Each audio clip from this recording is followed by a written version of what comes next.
What's going on in America today? Why are we over our heads in debt? Why can't the politicians bring debt under control? Why are so many people, often both parents now, working at low-paying, dead-end jobs and still making do with less? What's the future of the American economy and way of life?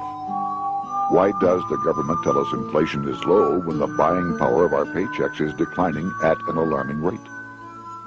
Only a generation ago, bread was a quarter, and you could get a new car for $19.95.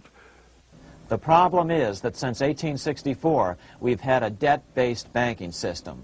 All our money is based on government debt.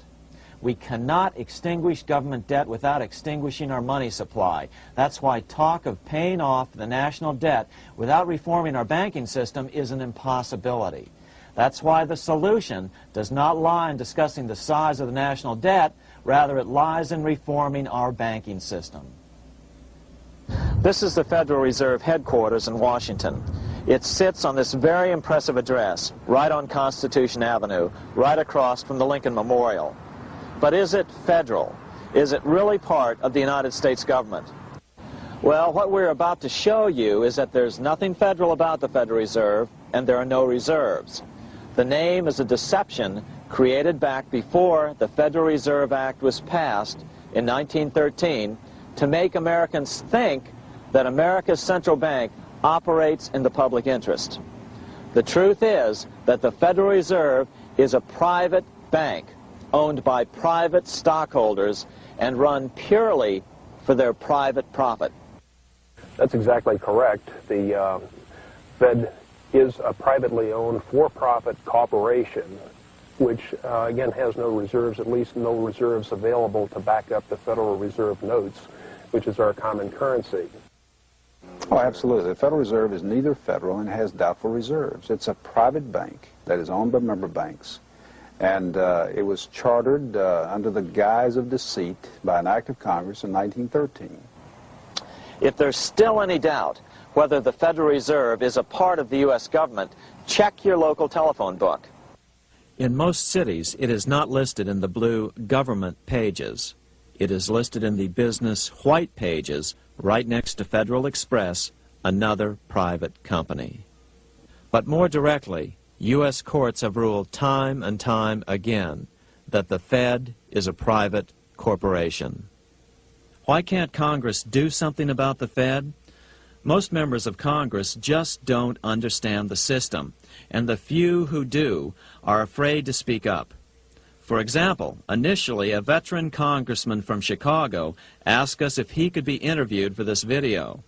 However, both times our camera crew arrived at his office to do the interview, this was all we were able to film. The congressman never appeared, and eventually decided he no longer wanted to participate. But a few others in Congress have been bolder over the years. Here are 3 quick examples. In 1923, Representative Charles A. Lindbergh, a Republican from Minnesota, and father of the famed aviator Lucky Lindy, put it this way: the financial system has been turned over to the Federal Reserve Board.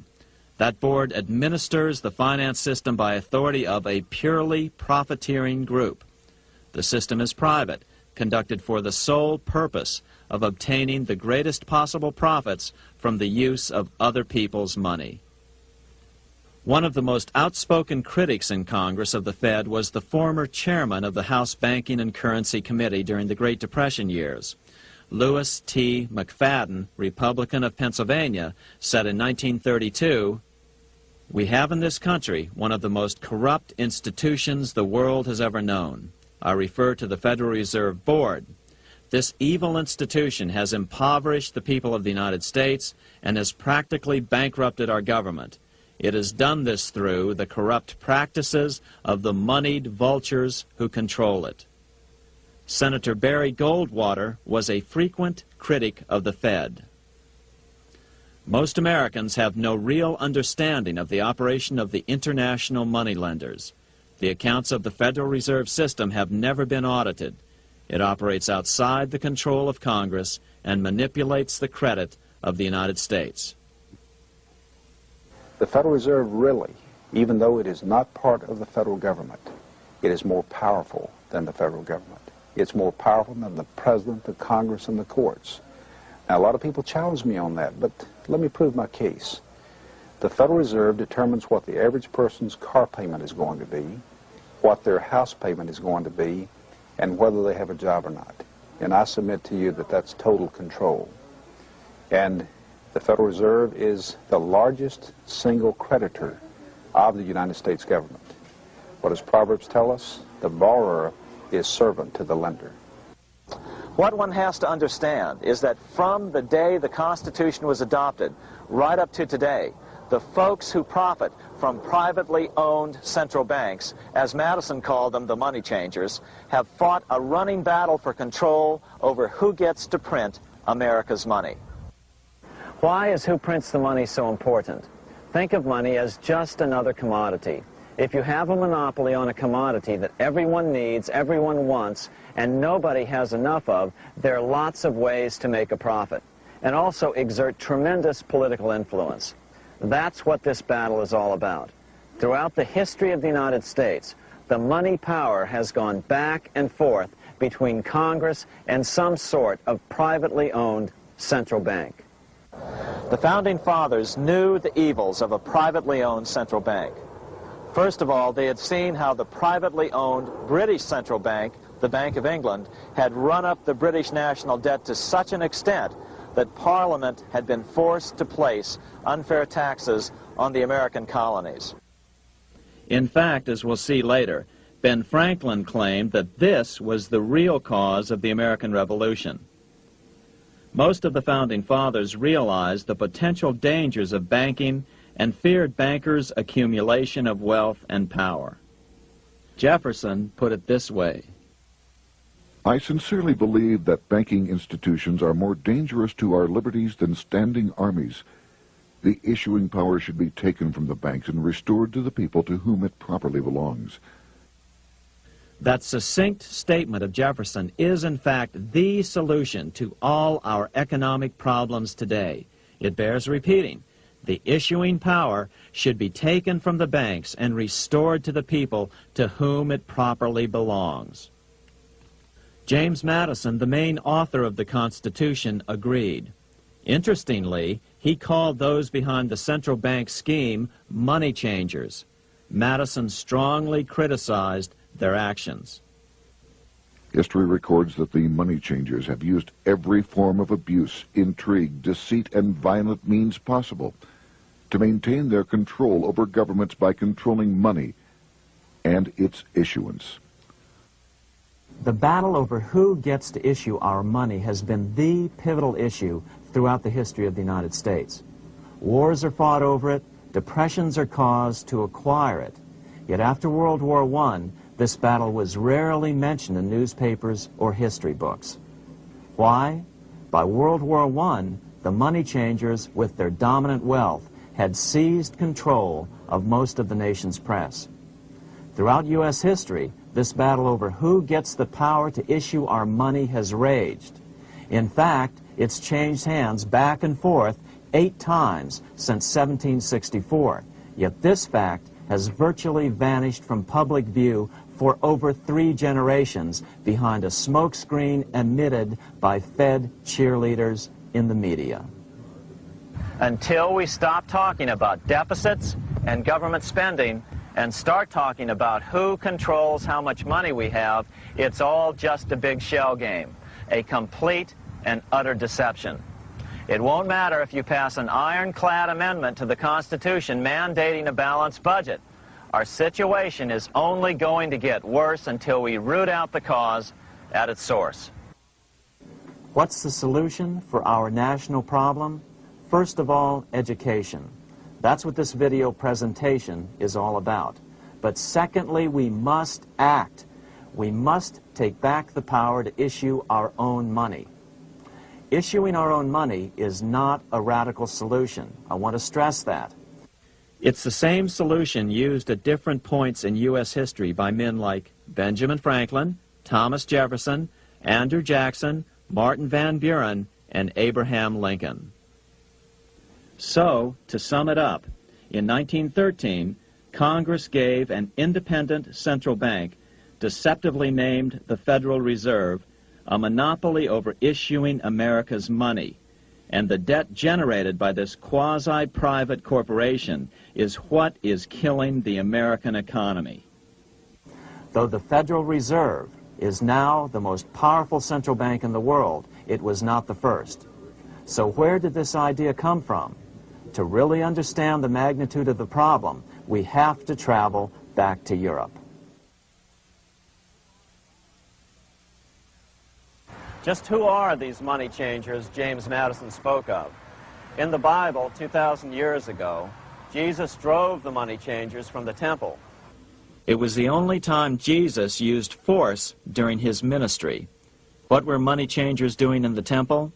When Jews came to Jerusalem to pay their temple tax, they could only pay it with a special coin, the half shekel of the sanctuary. This was a half ounce of pure silver about this size. It was the only coin around at that time which was pure silver and of assured weight without the image of a pagan emperor. Therefore, to Jews, the half shekel was the only coin acceptable to God. But these coins were not plentiful. The money changers had cornered the market on them. Then they raised the price, just like any other commodity, to whatever the market would bear. In other words, money changers were making exorbitant profits because they held a virtual monopoly on money. The Jews had to pay whatever they demanded. To Jesus, this totally violated the sanctity of God's house.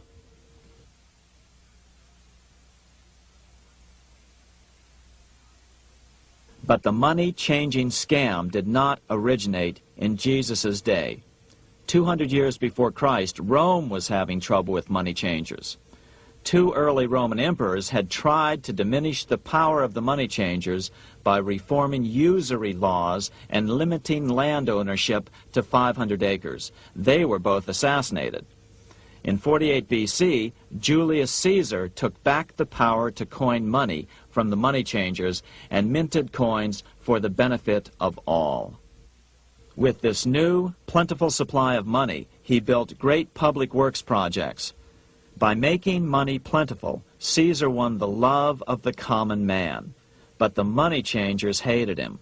Some believe this was an important factor in Caesar's assassination. One thing is for sure, with the death of Caesar came the demise of plentiful money in Rome. Taxes increased, as did corruption. Just as in the case of America today, usury and debased coin became the rule. Eventually, the Roman money supply was reduced by 90%. As a result, the common people lost their lands and their homes, just as is about to happen soon in America. With the demise of plentiful money, the masses lost confidence in the Roman government and refused to support it. Rome plunged into the gloom of the Dark Ages.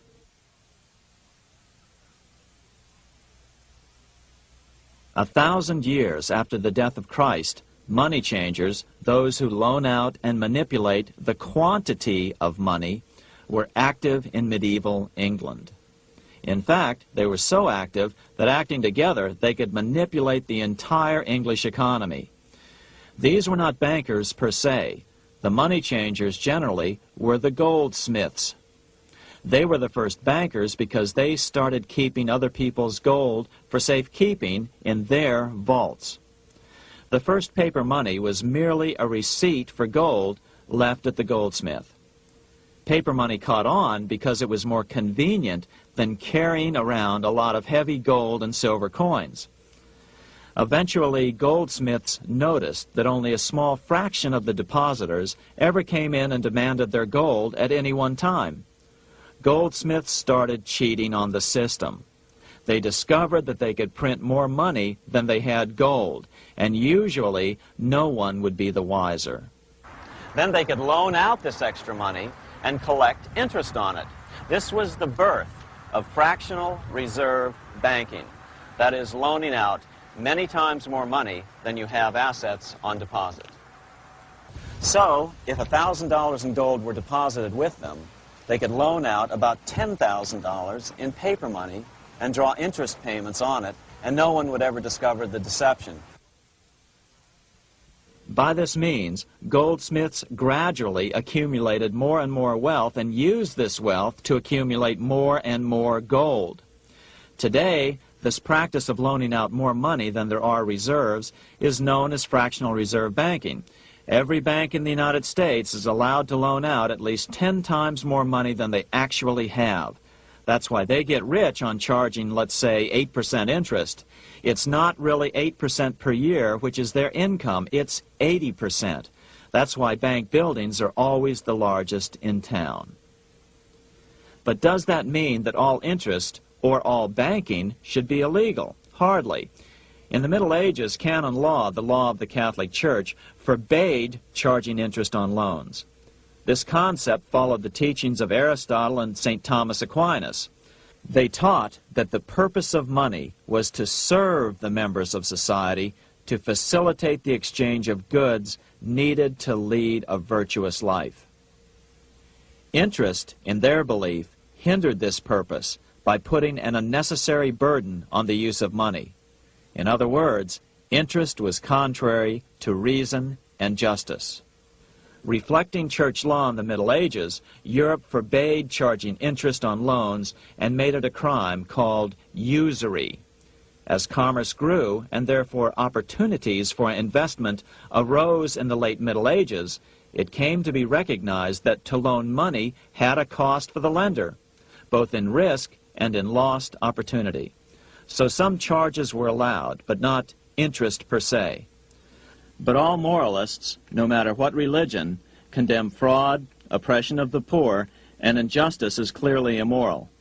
As we will see, fractional reserve lending is rooted in a fraud, results in widespread poverty, and reduces the value of everyone else's money. The ancient goldsmiths discovered that extra profits could be made by rowing the economy between easy money and tight money. When they made money easier to borrow, then the amount of money in circulation expanded. Money was plentiful. People took out more loans to expand their businesses. But then the money changers would tighten the money supply. They would make loans more difficult to get. What would happen? Just what happens today. A certain percentage of people could not repay their previous loans and could not take out new loans to repay the old ones. Therefore, they went bankrupt and had to sell their assets to the goldsmiths for pennies on the dollar.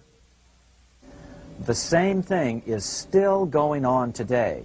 Only today, we call this rowing of the economy up and down the business cycle.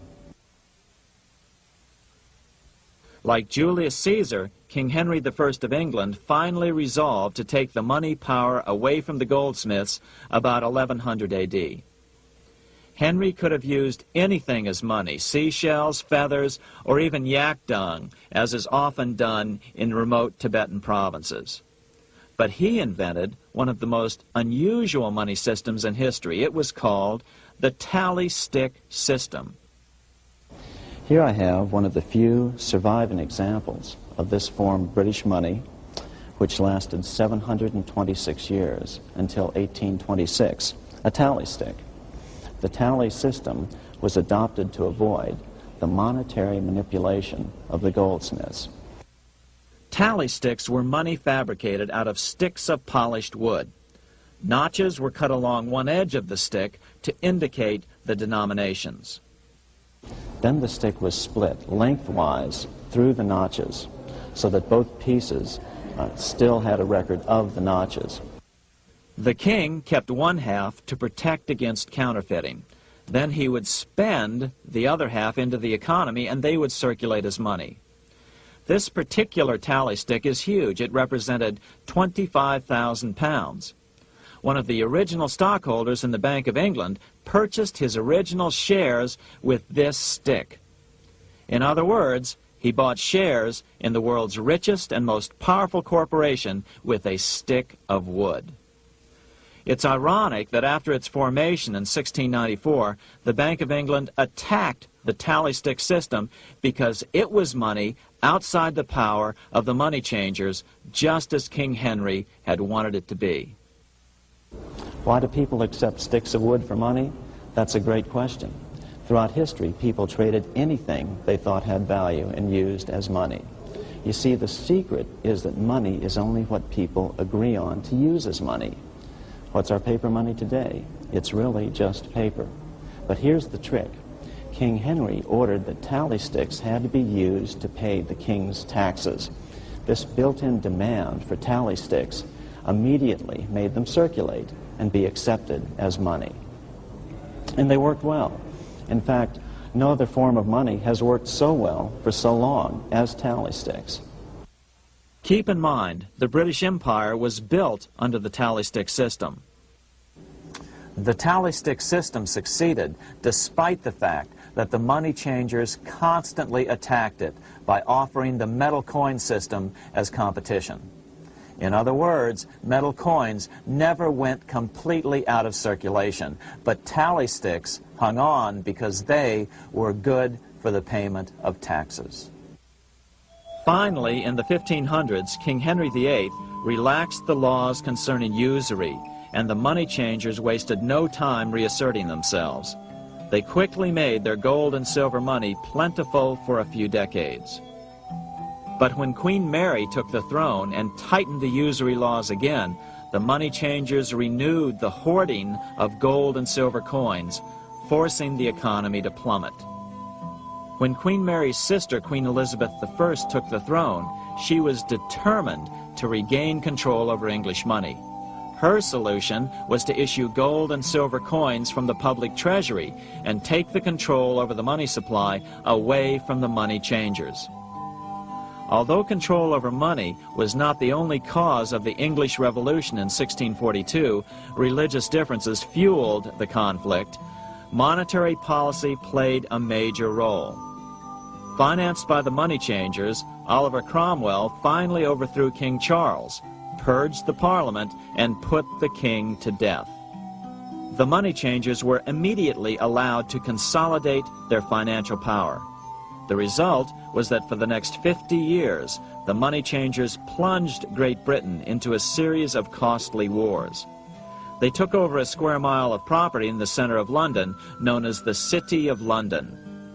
This area today is still known as one of the 3 predominant financial centers of the world. Conflicts with the Stuart kings led the money changers in England to combine with those in the Netherlands to finance the invasion of William of Orange, who overthrew the Stuarts in 1688 and took the English throne.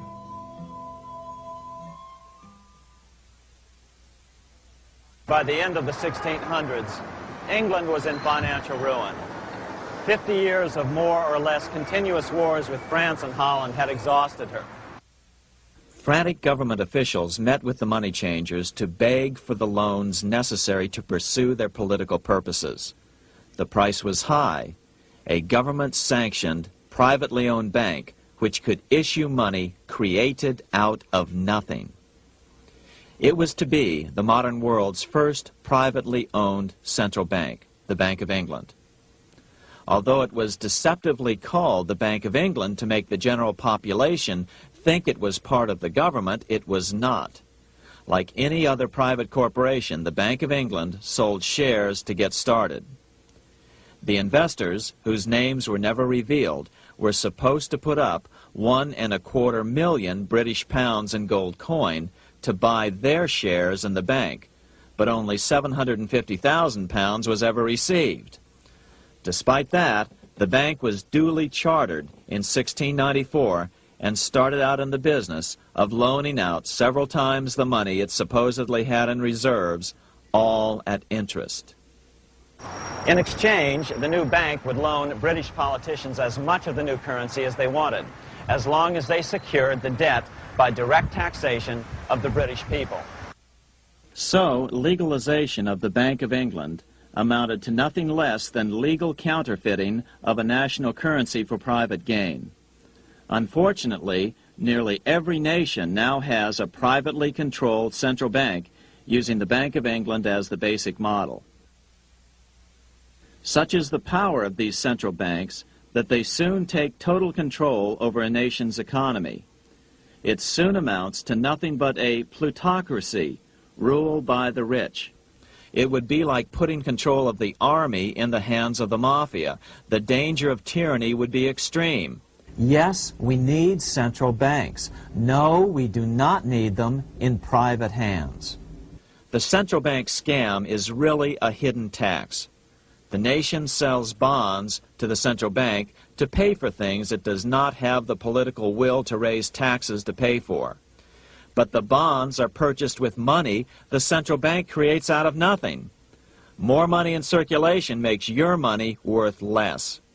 The government gets as much money as it needs, and the people pay for it in inflation.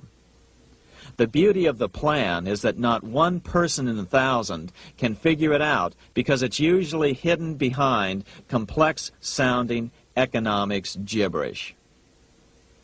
With the formation of the Bank of England, the nation was soon awash in money. Prices throughout the country doubled. Massive loans were granted for just about any wild scheme. One venture proposed to drain the Red Sea to recover gold supposedly lost when the Egyptian army drowned pursuing Moses and the Israelites.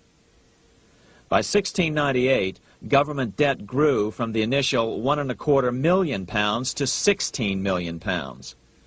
Naturally, taxes were increased and then increased again to pay for all of this. With the British money supply firmly in their grip, the British economy began a wild roller coaster series of booms and depressions, exactly the sort of thing a central bank claims it is determined to prevent. There are two things which I think are intrinsic not just to the Bank of England but to central banking generally. The first is an involvement in the formulation of monetary policy with the specific objective of achieving monetary stability. However, since the Bank of England took control, the British pound has rarely been stable. Now let's take a look at the role of the Rothschild family, the family said to be the wealthiest in the world.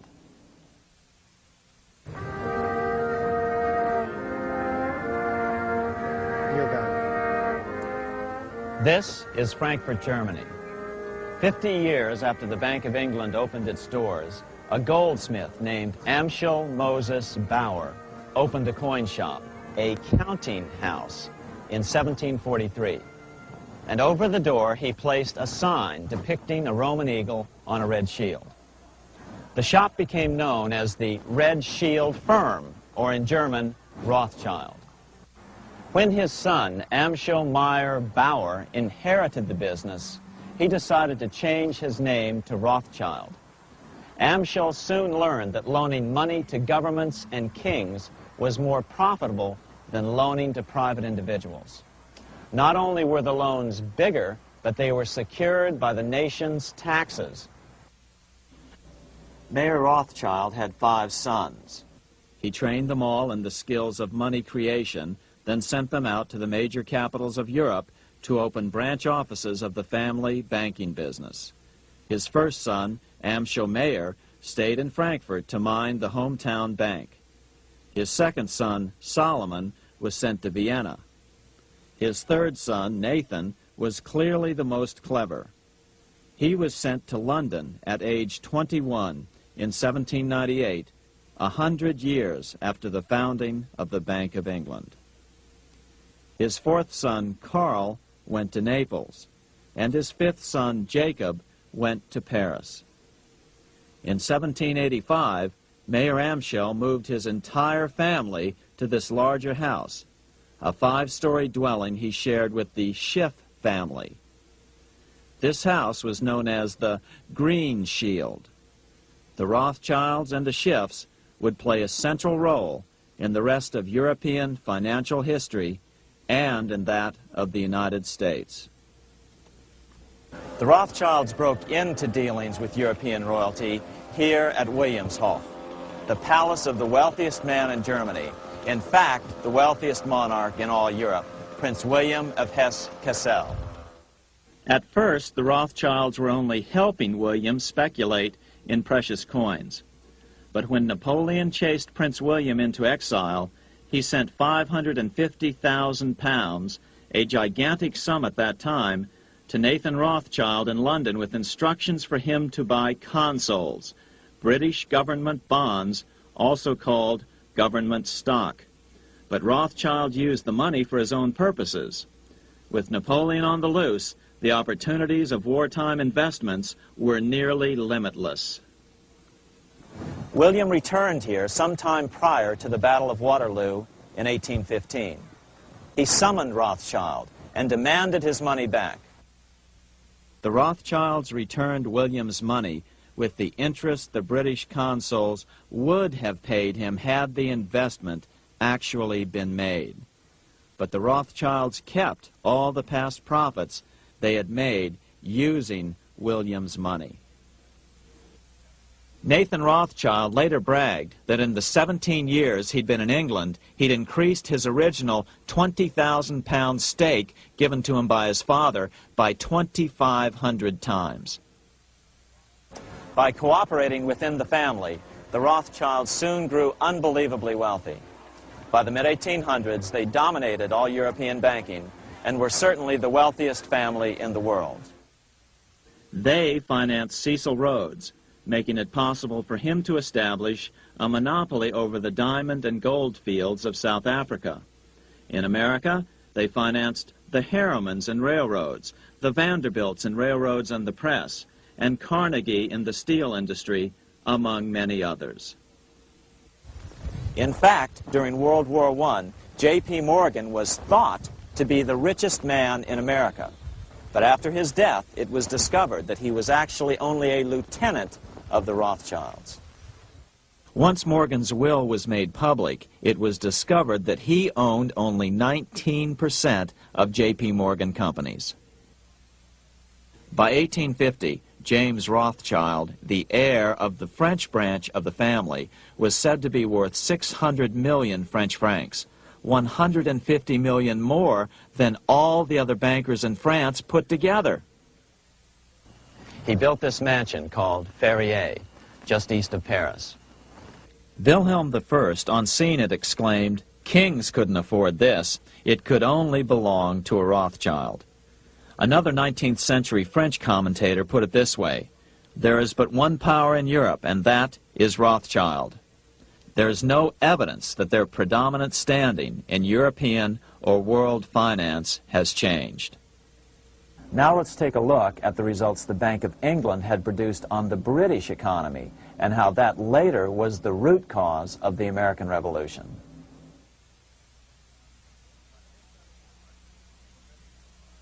By the mid-1700s, the British Empire was nearing its height of power around the world. But Britain had fought 4 costly wars in Europe since the creation of their privately owned central bank, the Bank of England. The cost had been high. To finance these wars, the British Parliament here had borrowed heavily from the bank. By the mid-1700s, the government's debt here in Britain was £140 million, a staggering sum for those days. Consequently, the British government embarked on a program of trying to raise revenues from their American colonies in order to make their interest payments to the bank. But in America, it was a different story. The scourge of a privately owned central bank had not yet hit. This is Independence Hall in Philadelphia, where the Declaration of Independence and Constitution were signed. In the mid-1700s, pre-revolutionary America was still relatively poor. There was a severe shortage of precious metal coins to trade for goods, so the early colonists were forced to experiment with printing their own homegrown paper money. Some of these experiments were successful. Franklin was a big supporter of the colonies printing their own paper money. In 1757, Franklin was sent to London. He ended up staying for the next 18 years here, nearly until the start of the American Revolution. During this period, the American colonies began to issue their own money. Called colonial scrip, the endeavor was very successful.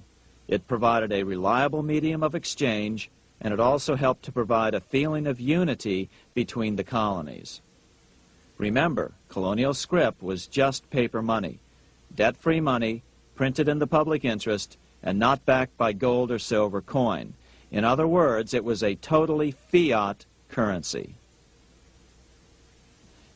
One day, officials of the Bank of England asked Franklin how he would account for the newfound prosperity of the colonies. Without hesitation, he replied, "That is simple. In the colonies, we issue our own money. It is called colonial scrip. We issue it in proper proportion to the demands of trade and industry to make the products pass easily from the producers to the consumers. In this manner, creating for ourselves our own paper money, we control its purchasing power, and we have no interest to pay to no one." This was just common sense to Franklin, but you can imagine the impact it had on the Bank of England. America had learned the secret of money, and that genie had to be returned to its bottle as soon as possible.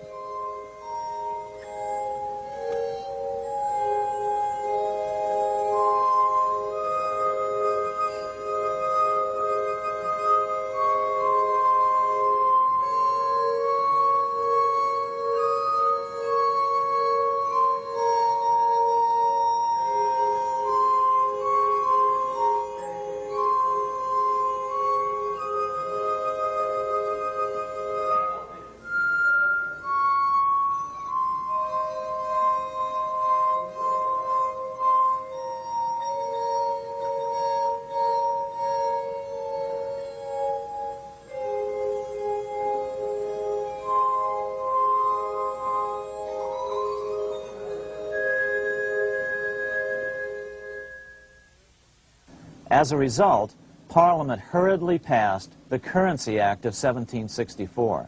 This prohibited colonial officials from issuing their own money and ordered them to pay all future taxes in gold or silver coins. In other words, it forced the colonies on a gold or silver standard. For those who still believe that a gold standard is the answer for America's current monetary problems, look what happened to America after that. Writing in his autobiography, Franklin said, "In 1 year, the conditions were so reversed that the era of prosperity ended and a depression set in to such an extent that the streets of the colonies were filled with unemployed." Franklin claims that this was even the basic cause for the American Revolution. As Franklin put it in his autobiography, "The colonies would gladly have borne a little tax on tea and other matters had it not been that England took away from the colonies their money, which created unemployment and dissatisfaction.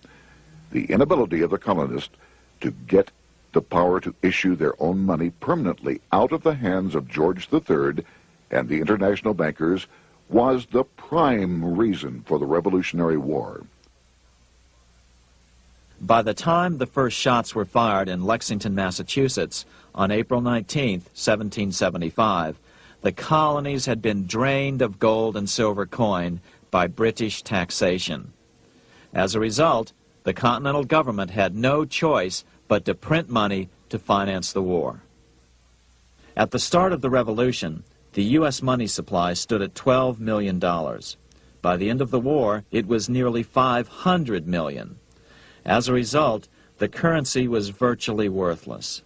Shoes sold for $5,000 a pair. Colonial scrip had worked because just enough was issued to facilitate trade.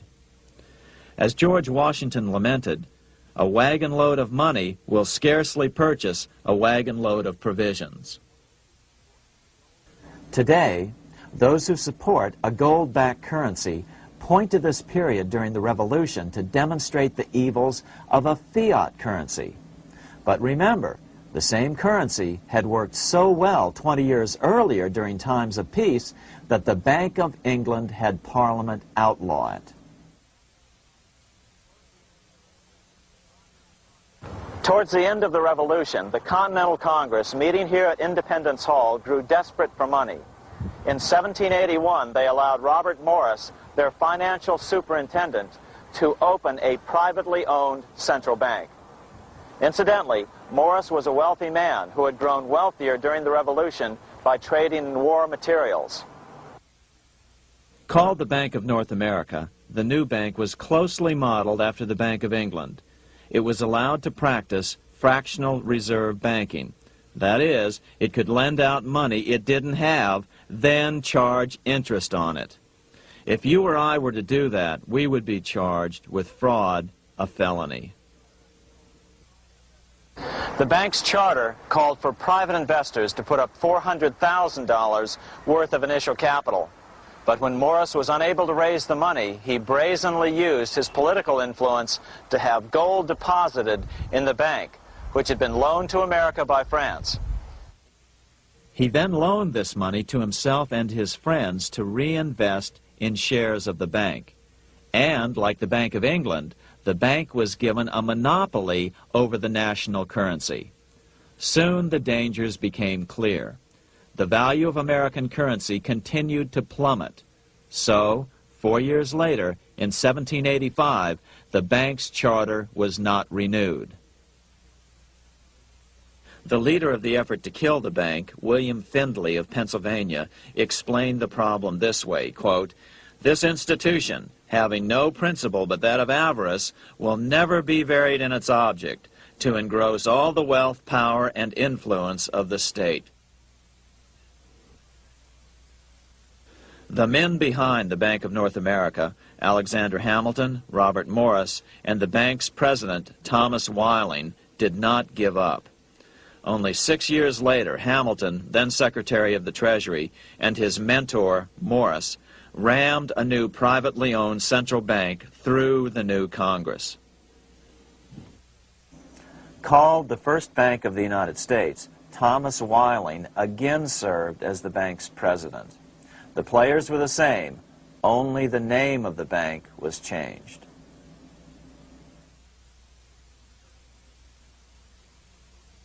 In 1787, colonial leaders assembled in Philadelphia to replace the ailing Articles of Confederation. As we saw earlier, both Thomas Jefferson and James Madison were unalterably opposed to a privately owned central bank. They had seen the problems caused by the Bank of England. They wanted nothing of it. As Jefferson later put it, "If the American people ever allow private banks to control the issue of their currency, first by inflation, then by deflation, the banks and the corporations which grow up around them will deprive the people of all property until their children wake up homeless on the continent their fathers conquered." during the debate over the future monetary system, another one of the founding fathers, Gouverneur Morris, castigated the motivations of the owners of the Bank of North America. Gouverneur Morris headed the committee that wrote the final draft of the Constitution. Morris knew the motivations of the bank well. Along with his old boss, Robert Morris, Gouverneur Morris and Alexander Hamilton were the ones who had presented the original plan for the Bank of North America to the Continental Congress in the last year of the Revolution. In a letter he wrote to James Madison on July 2nd, 1787, Gouverneur Morris revealed what was really going on. "The rich will strive to establish their dominion and enslave the rest. They always did. They always will.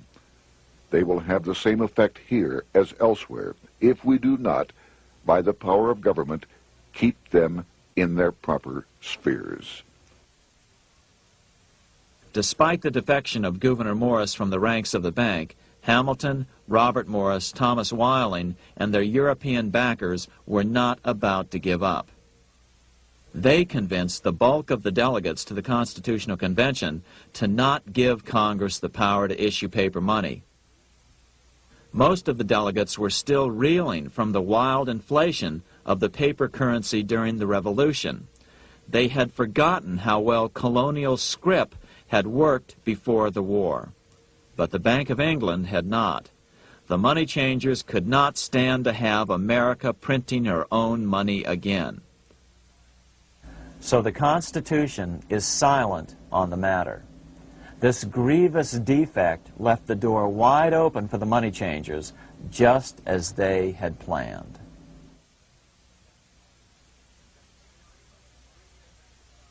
In 1790, less than 3 years after the Constitution had been signed, the money changers struck again. The newly appointed first Secretary of the Treasury, Alexander Hamilton, proposed a bill to the Congress calling for a new, privately owned central bank. Coincidentally, that was the very year that Amschel Rothschild made his pronouncement from his flagship bank in Frankfurt. Let me issue and control a nation's money, and I care not who writes the laws. Alexander Hamilton was a tool of the international bankers, and he wanted to create the U.S. Bank, the BUS, or the Bank of the United States, and did so.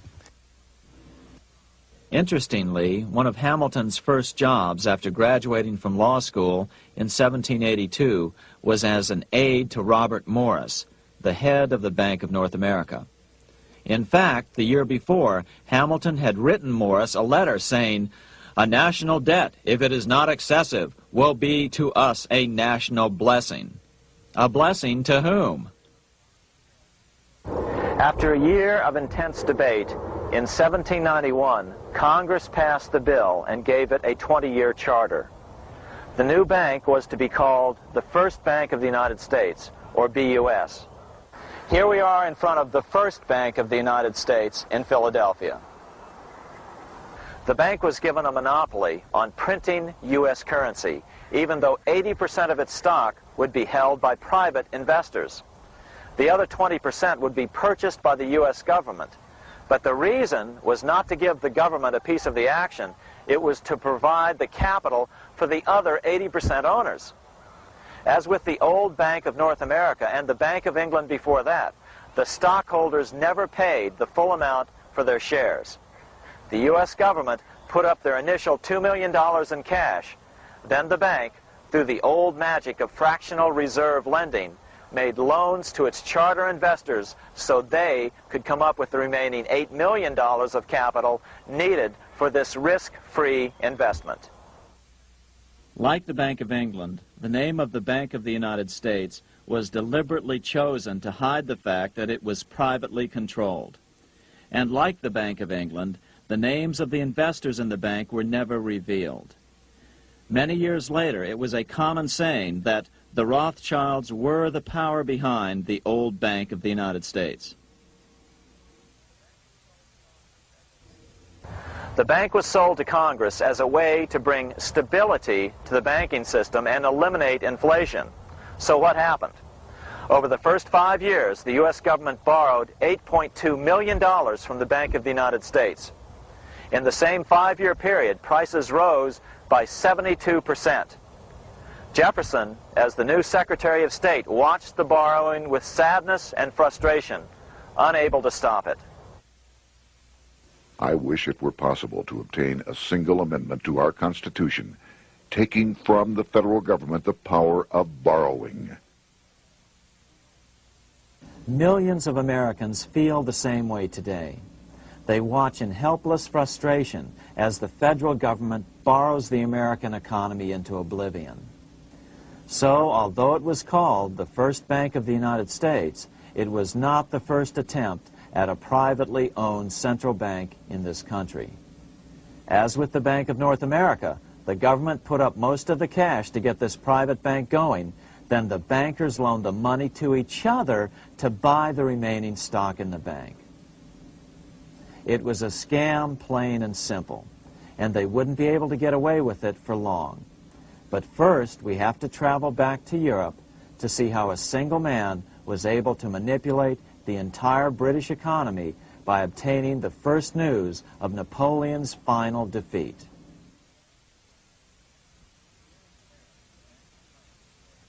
Here in Paris, the Bank of France was organized in 1800, just like the Bank of England.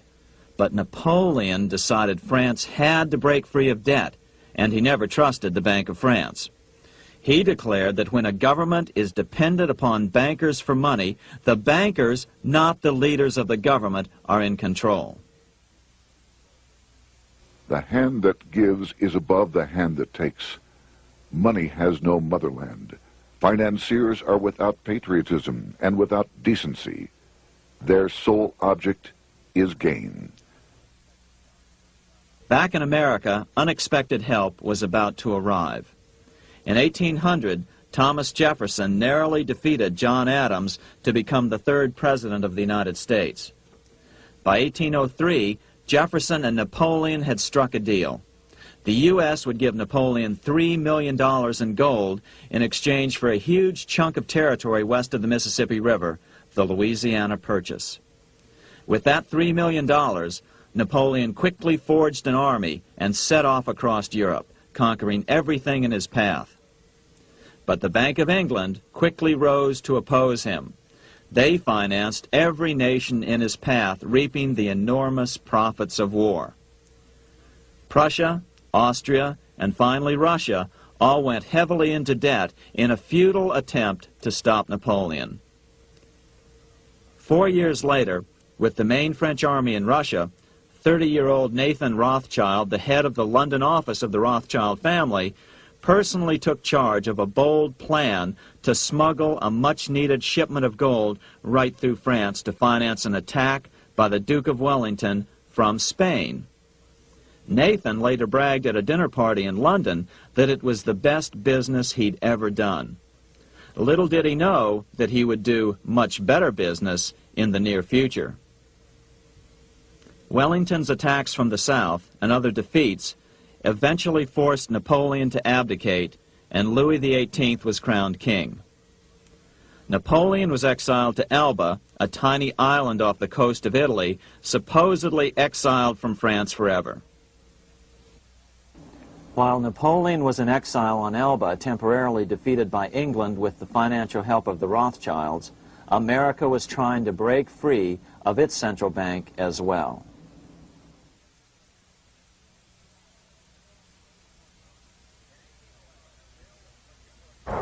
In 1811, a bill was put before Congress to renew the charter of the Bank of the United States. The debate grew very heated, and the legislatures of both Pennsylvania and Virginia passed resolutions asking Congress to kill the bank. The press corps of the day attacked the bank openly, calling it a great swindle, a vulture, a viper, and a cobra. Oh, to have an independent press once again in America. A congressman named P.B. Porter attacked the bank from the floor of Congress, saying if the bank's charter was renewed, Congress, quote, will have planted in the bosom of this Constitution a viper, which one day or another will sting the liberties of this country to the heart, close quote. Prospects didn't look that good for the bank. Some writers have even claimed that Nathan Rothschild warned that the United States would find itself involved in a most disastrous war if the bank's charter were not renewed. But it wasn't enough. When the smoke had cleared, the renewal bill was defeated by a single vote in the House and was deadlocked in the Senate. By now, America's fourth president, James Madison, was in the White House. Remember, Madison was a staunch opponent of the bank. His vice president, George Clinton, broke a tie in the Senate and sent the bank into oblivion. Within 5 months, England attacked the U.S., and the War of 1812 was on.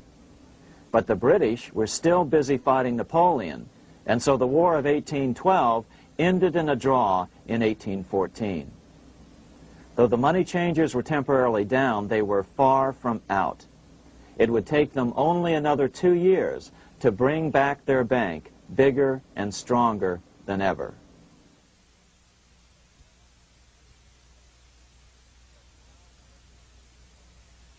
But now let's return to Napoleon, because nothing else in history more aptly demonstrates the ingenuity of the Rothschild family than their control of the British stock market after Waterloo.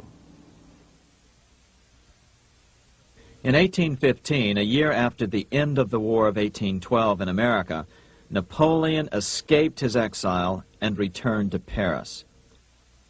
French troops were sent out to capture him, but such was his charisma that the soldiers rallied around their old leader and hailed him as their emperor once again.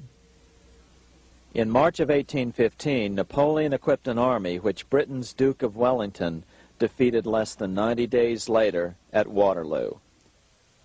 Some writers claim Napoleon borrowed £5 million from the Bank of England to rearm. But it appears these funds actually came from the Ouvard banking house in Paris. Nevertheless, from about this point on, it was not unusual for privately controlled central banks to finance both sides in a war. Why would a central bank finance opposing sides in a war? Because war is the biggest debt generator of them all. A nation will borrow any amount for victory. The ultimate loser is loaned just enough to hold out the vain hope of victory, and the ultimate winner is given enough to win. Besides, such loans are usually conditioned upon the guarantee that the victor will honor the debts of the vanquished.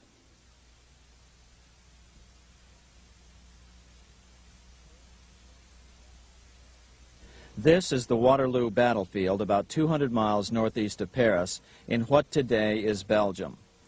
Here Napoleon suffered his final defeat, but not before thousands of French and Englishmen gave their lives on a steamy summer day in July of 1815.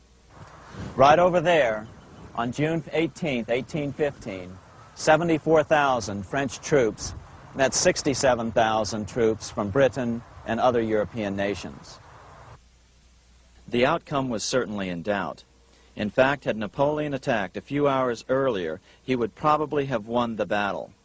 But no matter who won or lost, back in London, Nathan Rothschild planned to use the opportunity to try to seize control over the British stock and bond market and possibly even the Bank of England. Rothschild stationed a trusted agent, a man named Rothworth, on the north side of the battlefield, closer to the English Channel.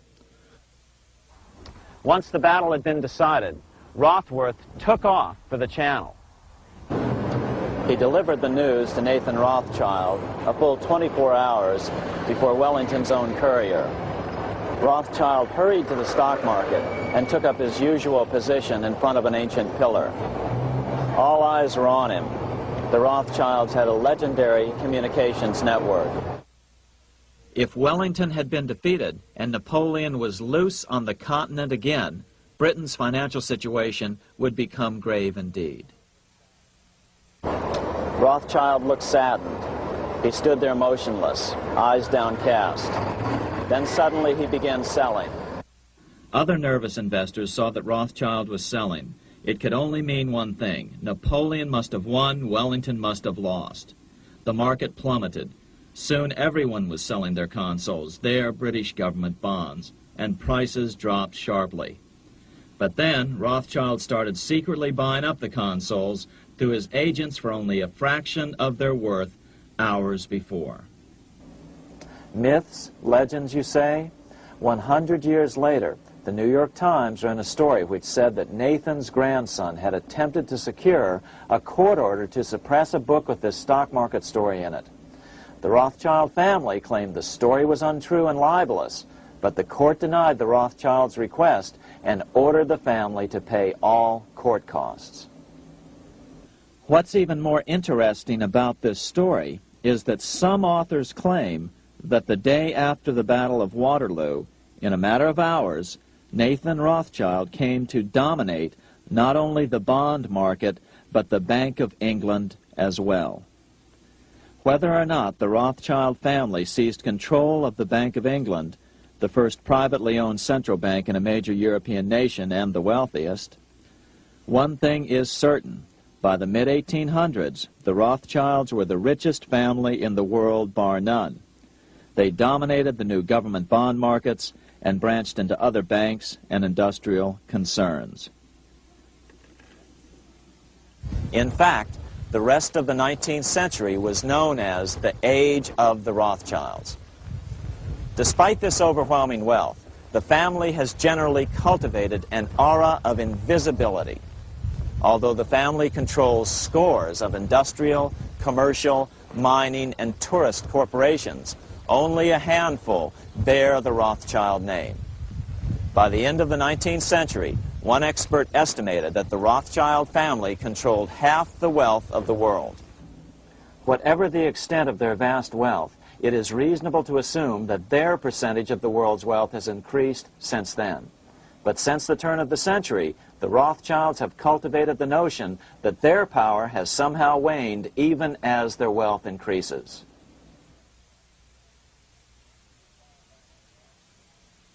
Meanwhile, back in Washington in 1816, just 1 year after Waterloo and Rothschild's alleged takeover of the Bank of England, the American Congress passed a bill permitting yet another privately owned central bank.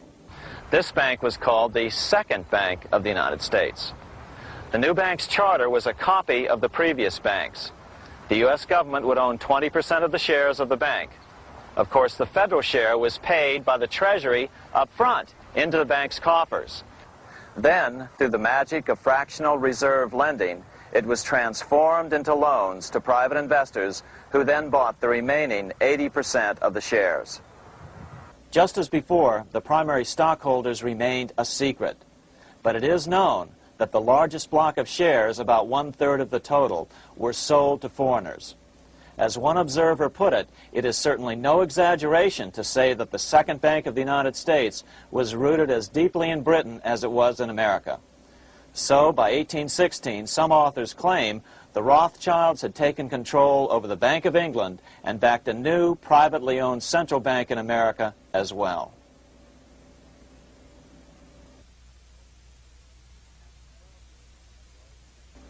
After 12 years of manipulations of the U.S. economy on the part of the Second Bank of the U.S., the American people had had just about enough. Opponents of the bank nominated a dignified senator from Tennessee, Andrew Jackson, the hero of the Battle of New Orleans, to run for president. This is his home, the Hermitage. No one gave Jackson a chance initially. The bank had long ago learned how the political process could be controlled with money. To the surprise and dismay of the money changers, Jackson was swept into office in 1828. Jackson was determined to kill the bank at the first opportunity and wasted no time in trying to do so. But the bank's 20-year charter didn't come up for renewal until 1836, the last year of his second term, if he could survive that long. During his first term, Jackson contented himself with rooting out the bank's many minions from government service. He fired 2,000 of the 11,000 employees of the federal government. In 1832, with his re-election approaching, the bank struck an early blow, hoping Jackson would not want to stir up controversy. They asked Congress to pass a renewal bill 4 years early. Naturally, Congress complied, then sent it to the president for signing. But Jackson weighed in with both feet. Old Hickory, never a coward, vetoed the bill. His veto message is one of the great American documents. It clearly lays out the responsibility of the American government towards its citizens, rich and poor. It is not our own citizens only who are to receive the bounty of our government. More than 8 million of the stock of this bank are held by foreigners. Is there no danger to our liberty and independence in a bank that in its nature has so little to bind it to our country? Controlling our currency, receiving our public monies, and holding thousands of our citizens' independence would be more formidable and dangerous than a military power of the enemy. If government would confine itself to equal protection and, as heaven does its rains, shower its favor alike on the high and the low, the rich and the poor, it would be an unqualified blessing. In the act before me, there seems to be a wide and unnecessary departure from these just principles. Later that year, in July 1832, Congress was unable to override Jackson's veto. Now Jackson had to stand for re-election. Jackson took his argument directly to the people. For the first time in U.S. history, Jackson took his presidential campaign on the road. Before then, presidential candidates stayed at home and looked presidential. His campaign slogan was Jackson and no bank. The National Republican Party ran Senator Henry Clay against Jackson. Despite the fact that the bankers poured over $3 million into Clay's campaign, Jackson was reelected by a landslide in November of 1832. Despite his presidential victory, Jackson knew the battle was only beginning. "The hydra of corruption is only scotched, not dead," said the newly elected president. Jackson ordered his new Secretary of Treasury, Lewis McLean, to start removing the government's deposits from the second bank and start placing them in state banks. But McLean refused to do so.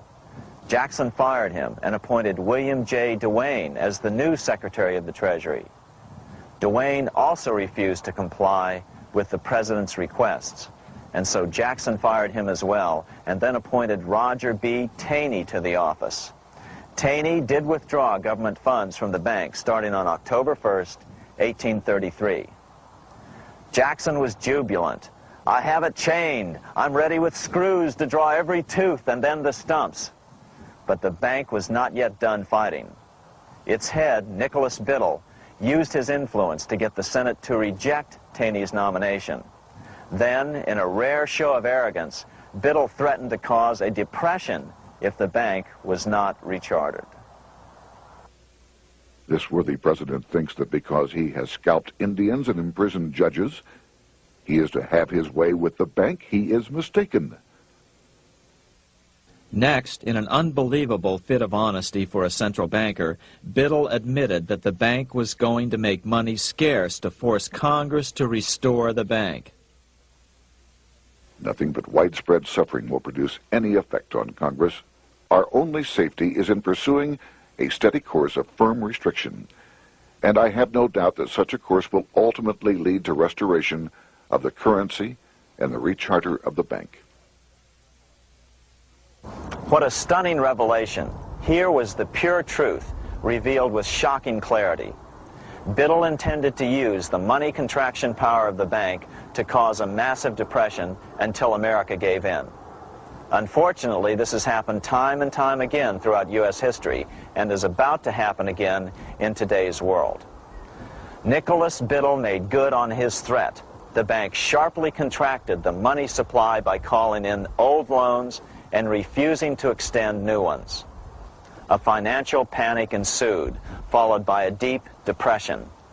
Naturally, Biddle blamed Jackson for the crash, saying that it was caused by the withdrawal of federal funds from the bank. Unfortunately, his plan worked well. Wages and prices sagged. Unemployment soared along with business bankruptcies. The nation quickly went into an uproar. Newspaper editors blasted Jackson in editorials. The bank threatened to withhold payments, which then could be made directly to key politicians for their support. Within only months, Congress assembled in what was called the panic session. 6 months after he had withdrawn funds from the bank, Jackson was officially censured by a resolution which passed the Senate by a vote of 26 to 20. It was the first time a president had ever been censured by Congress. Jackson lashed out at the bank. "You are a den of vipers. I intend to rout you out, and by eternal God, I will rout you out." America's fate teetered on a knife edge. If Congress could muster enough votes to override Jackson's veto, the bank would be granted another 20-year monopoly or more over America's money, time enough to consolidate its already great power. Then a miracle occurred. The governor of Pennsylvania came out supporting President Jackson and strongly criticized the bank. On top of that, Biddle had been caught boasting in public about the bank's plan to crash the economy. Suddenly, the tide shifted. In April of 1834, the House of Representatives voted 134 to 82 against rechartering the bank. This was followed up by an even more lopsided vote to establish a special committee to investigate whether the bank had caused the crash. When the investigating committee arrived at the bank's door in Philadelphia, armed with a subpoena to examine the books, Biddle refused to give them up.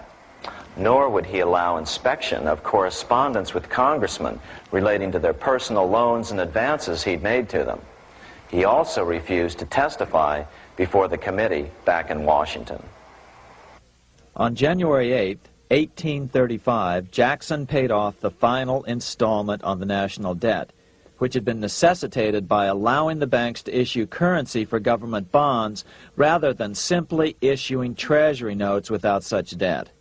He was the only president to ever pay off the debt. A few weeks later, on January 30th, 1835, an assassin by the name of Richard Lawrence tried to shoot President Jackson, but by the grace of God, both pistols misfired. Lawrence was later found not guilty by reason of insanity. After his release, he bragged to friends that powerful people in Europe had put him up to the task and promised to protect him if he were caught. The following year, when its charter ran out, the Second Bank of the United States ceased functioning as the nation's central bank.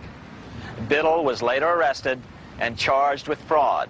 He was tried and acquitted, but died shortly thereafter while still tied up in civil suits. After his second term as president, Jackson retired here to the Hermitage outside of Nashville to live out his life. He is still remembered here for his determination to kill the bank. In fact, he killed it so well that it took the money changers 77 years to undo the damage. When asked what his most important accomplishment had been, Jackson replied, "I killed the bank." Unfortunately, even Jackson failed to grasp the entire picture and its root cause. Although Jackson had killed the central bank, the most insidious weapon of the money changers, fractional reserve banking, remained in use by the numerous state-chartered banks. This fueled economic instability in the years before the Civil War. Still, the central bankers were out, and as a result, America thrived as it expanded westward. During this time, the principal money changers struggled to regain their lost centralized power, but to no avail. Then, finally, they reverted to the old central bankers' formula: war to create debt and dependency. If they couldn't get their central bank any other way, America could be brought to its knees by plunging it into a civil war, just as they had done in 1812 after the first Bank of the United States was not rechartered. 1 month after the inauguration of Abraham Lincoln, the first shots of the American Civil War were fired here at Fort Sumter, South Carolina, on April 12, 1861. Certainly slavery was a cause for the Civil War, but not the primary cause. Lincoln knew that the economy of the South depended upon slavery, and so before the Civil War, he had no intention of eliminating it. Lincoln had put it this way in his inaugural address only 1 month earlier. I have no purpose, directly or indirectly, to interfere with the institution of slavery in the states where it now exists. I believe I have no lawful right to do so, and I have no inclination to do so. Even after the first shots were fired here at Fort Sumter, Lincoln continued to insist that the Civil War was not about the issue of slavery. My paramount objective is to save the Union, and it is not either to save or destroy slavery. If I could save the Union without freeing any slave, I would do it. So what was the Civil War all about? There were many factors at play. Northern industrialists had used protective tariffs to prevent the southern states from buying cheaper European goods. Europe retaliated by stopping cotton imports from the South. The southern states were in a double financial bind. They were forced to pay more for most of the necessities of life, while their income from cotton exports plummeted. The South was angry. But there were other factors at work. The money changers were still stung by America's withdrawal from their control 25 years earlier. Since then, America's wildcat economy had made the nation rich, a bad example for the rest of the world. The central bankers now saw an opportunity to split the rich new nation, to divide and conquer by war. Was this just some sort of wild conspiracy theory at the time? Well, let's take a look at what a well-placed observer of the scene had to say at the time. His name was Otto von Bismarck, Chancellor of Germany, the man who united the German states a few years later. The division of the United States into federations of equal force was decided long before the Civil War by the high financial powers of Europe. These bankers were afraid that the United States, if they remained as one bloc and as one nation, would attain economic and financial independence which would upset their financial domination over the world. Within months after the first shots here at Fort Sumter, the central bankers loaned Napoleon III of France, the nephew of the Waterloo Napoleon, 210 million francs to seize Mexico and station troops along the southern border of the U.S., taking advantage of their war to violate the Monroe Doctrine and return Mexico to colonial rule. No matter what the outcome of the Civil War, a weakened America, heavily indebted to the money changers, would open up Central and South America once again to European colonization and domination. The very thing America's Monroe Doctrine had forbade in 1823. At the same time, Great Britain moved 11,000 troops into Canada and positioned them menacingly along America's northern border. The British fleet went to war alert should their quick intervention be called for. Lincoln knew he was in a double bind. That's why he agonized over the fate of the Union. There was a lot more to it than just differences between the North and the South. That's why his emphasis was always on union and not merely the defeat of the South. But Lincoln needed money to win. In 1861, Lincoln and his Secretary of Treasury, Salmon P. Chase, went to New York to apply for the necessary loans. The money changers, anxious to see the Union fail, offered loans at 24 to 36% interest. Lincoln said thanks, but no thanks, and returned to Washington. Lincoln sent for an old friend, Colonel Dick Taylor of Chicago, and put him on the problem of financing the war. During one meeting, Lincoln asked Taylor what he'd discovered. Taylor put it this way.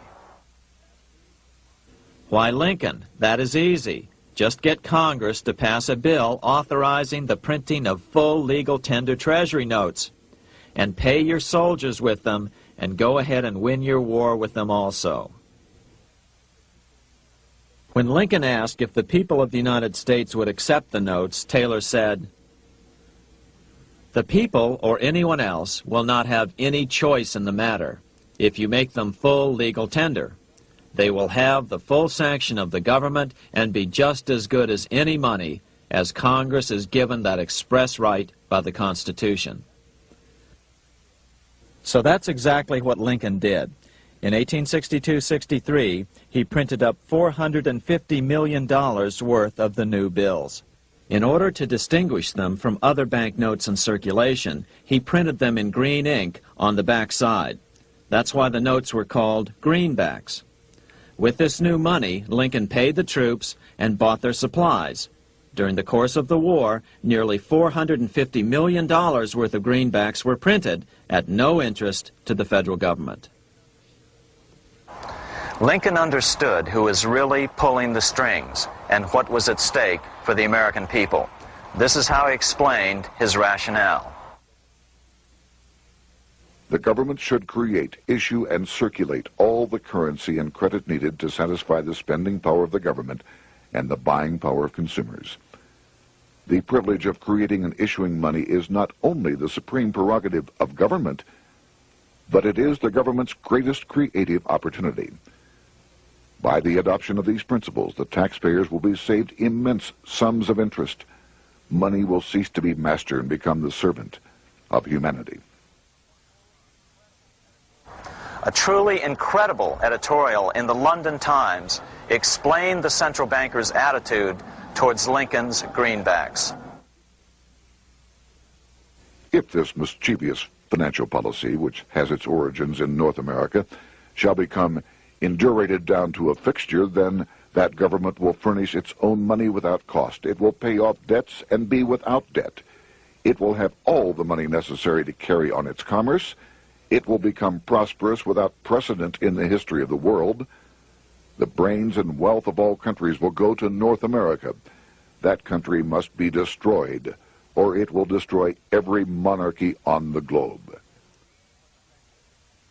The scheme was effective, so effective that the next year, 1863, with Federal and Confederate troops beginning to mass for the decisive battle of the Civil War, and the Treasury in need of further congressional authority to issue more greenbacks, Lincoln allowed the bankers to push through the National Bank Act.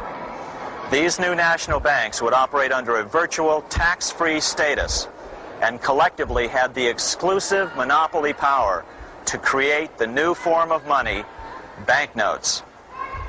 Though greenbacks continued to circulate, their numbers were not increased. But most importantly, from this point on, the entire U.S. money supply would be created out of debt by bankers buying U.S. government bonds and issuing them for reserves for banknotes. As historian John Kenneth Galbraith explained it, in numerous years following the war, the federal government ran a heavy surplus. It could not, however, pay off its debt, retire its securities, because to do so meant there would be no bonds to back the national banknotes. To pay off the debt was to destroy the money supply. Later in 1863, Lincoln got some unexpected help from Tsar Alexander II of Russia. The Tsar, like Bismarck in Germany, knew what the international money changers were up to and had steadfastly refused to let them set up a central bank in Russia. If America survived and was able to remain out of their clutches, the Tsar's position would remain secure. If the bankers were successful at dividing America and giving the pieces back to Great Britain and France, both nations under control of their central banks, eventually they would threaten Russia again. So the Tsar gave orders that if either England or France actively intervened and gave aid to the South, Russia would consider such action as a declaration of war. He did the same with part of his Pacific Fleet and sent them to port in San Francisco. Lincoln was reelected the next year, 1864. Had he lived, he would surely have killed the national bank's money monopoly extracted from him during the war. On November 21st, 1864, he wrote a friend the following: The money power preys upon the nation in times of peace and conspires against it in times of adversity. It is more despotic than monarchy, more insolent than autocracy, more selfish than bureaucracy. Shortly before Lincoln was murdered, his former Secretary of Treasury, Salmon P. Chase, bemoaned his role in helping secure the passage of the National Banking Act only 1 year earlier. My agency in promoting the passage of the National Banking Act was the greatest financial mistake in my life. It has built up a monopoly which affects every interest in the country. On April 14, 1865, 41 days after his second inauguration and just 5 days after Lee surrendered to Grant at Appomattox, Lincoln was shot by John Wilkes Booth at Ford's Theater. Bismarck, Chancellor of Germany, lamented the death of Abraham Lincoln. The death of Lincoln was a disaster for Christendom. There was no man in the United States great enough to wear his boots. I fear that foreign bankers, with their craftiness and tortuous tricks, will entirely corrupt the exuberant riches of America and use it systematically to corrupt modern civilization. They will not hesitate to plunge the whole of Christendom into wars and chaos in order that the earth should become their inheritance. Bismarck well understood the money changers' plan. Allegations that international bankers were responsible for Lincoln's assassination surfaced in Canada 70 years later in 1934. Gerald G. McGeer, a popular and well-respected Canadian attorney, revealed this stunning charge in a 5-hour speech before the Canadian House of Commons, blasting Canada's debt-based money system.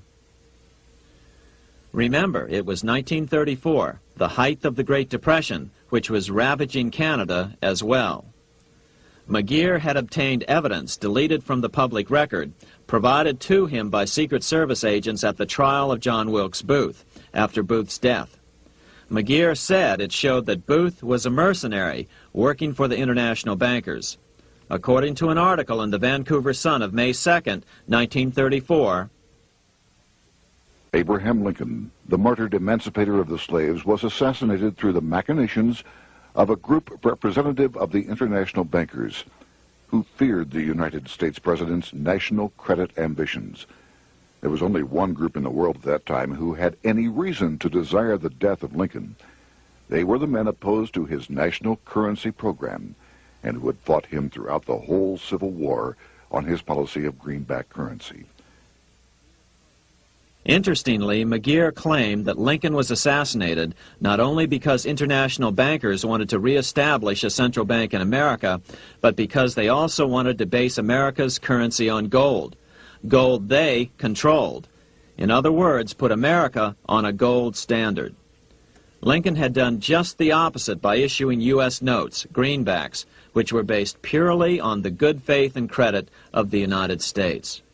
The article quoted McGeer as saying, "They were the men interested in the establishment of the gold standard and the right of the bankers to manage the currency and credit of every nation in the world. With Lincoln out of the way, they were able to proceed with that plan and did proceed with it in the United States. Within 8 years after Lincoln's assassination, silver was demonetized and the gold standard money system set up in the United States." Not since Lincoln has the U.S. issued debt-free United States notes. These red seal bills, which were issued in 1963, were not a new issue from President Kennedy, but merely the old greenbacks reissued year after year. In another act of folly and ignorance, the 1994 Regal Act actually authorized the replacement of Lincoln's greenbacks with debt-based notes. In other words, greenbacks were in circulation in the United States until 1994. Why was silver bad for the bankers and gold good? Simple. Because silver was plentiful in the United States. It was very hard to control.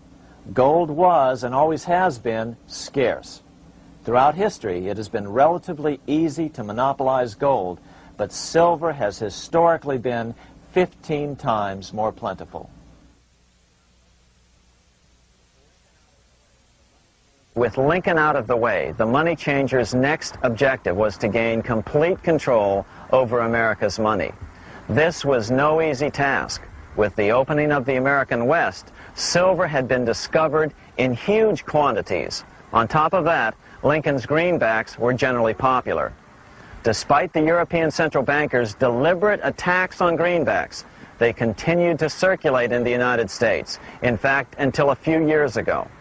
According to historian W. Cleon Skousen, right after the Civil War, there was considerable talk about reviving Lincoln's brief experiment with the constitutional monetary system. Had not the European Money Trust intervened, it would have no doubt become an established institution. it is clear that the concept of America printing her own debt-free money sent shockwaves throughout the European central banking elite. They watched with horror as Americans clamored for more greenbacks. They may have killed Lincoln, but support for his monetary ideas grew. On April 12, 1866, nearly 1 year to the day of Lincoln's assassination, Congress went to work at the bidding of the European central banking interests. It passed the Contraction Act, authorizing the Secretary of the Treasury to begin to retire some of the greenbacks in circulation and thereby contract the money supply. Authors Theodore R. Thorin and Richard F. Warner explained the results of the money contraction in their classic book on the subject, The Truth in Money Book. The hard times which occurred after the Civil War could have been avoided if the greenback legislation had continued as President Lincoln had intended. Instead, there were a series of money panics, what we call recessions, which put pressure on Congress to enact legislation to place the banking system under centralized control. Eventually, the Federal Reserve Act was passed on December 23, 1913. In other words, the money changers wanted two things: the reinstitution of a central bank under their exclusive control, and two, an American currency backed by gold. Their strategy was twofold. First of all, cause a series of panics to try to convince the American people that only centralized control of the money supply could provide economic stability. And secondly, remove so much money from the system that most Americans would be so desperately poor that they either wouldn't care or would be too weak to oppose the bankers. In 1866, there was $1.8 billion in currency in circulation in the United States, about $50.46 per capita. In 1867 alone, $500 million, $500 million, was removed from the U.S. money supply. 10 years later, in 1876, America's money supply was reduced to only $600 million. In other words, 2/3 of America's money had been called in by the bankers. Only $14.60 per capita remained in circulation. 10 years later, the money supply had been reduced to only $400 million, even though the population had boomed. The result was that only $6.67 per capita remained in circulation, a 760% loss in buying power over 20 years. Today, economists try to sell the idea that recessions and depressions are a natural part of something they call the business cycle. The truth is, our money supply is manipulated now just as it was before and after the Civil War. How did this happen? How did money become so scarce? Simple. Bank loans were called in and no new ones were given. In addition, silver coins were melted down. In 1872, a man named Ernest Sed was given 100,000 pounds, about $500,000, by the Bank of England and sent to America to bribe necessary congressmen to get silver demonetized. He was told that if that was not sufficient, to draw an additional 100,000 pounds or as much more as was necessary. The next year, Congress passed the Coinage Act of 1873, and the minting of silver dollars abruptly stopped. In fact, Representative Samuel Hooper, who introduced the bill in the House, acknowledged that Mr. Sed actually drafted the legislation. But it gets even worse than that. In 1874, Sed himself admitted who was behind the scheme. I went to America in the winter of 1872-73, authorized to secure, if I could, the passage of a bill demonetizing silver. It was in the interest of those I represented, the governors of the Bank of England, to have it done.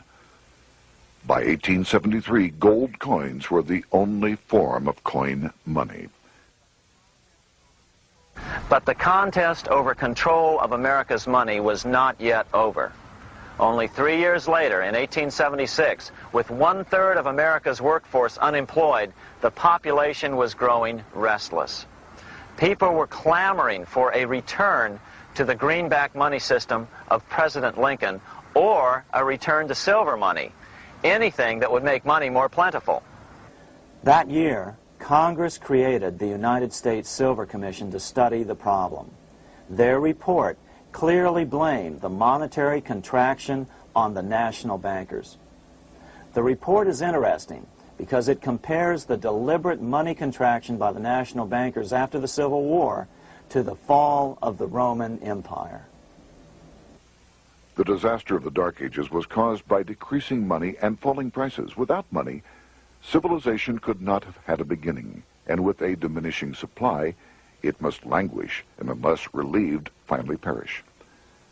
At the Christian era, the metallic money of the Roman Empire amounted to $1,800,000,000.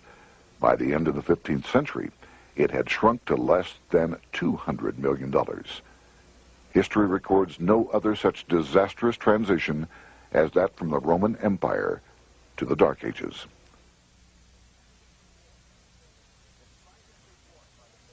Despite this report by the Silver Commission, Congress took no action.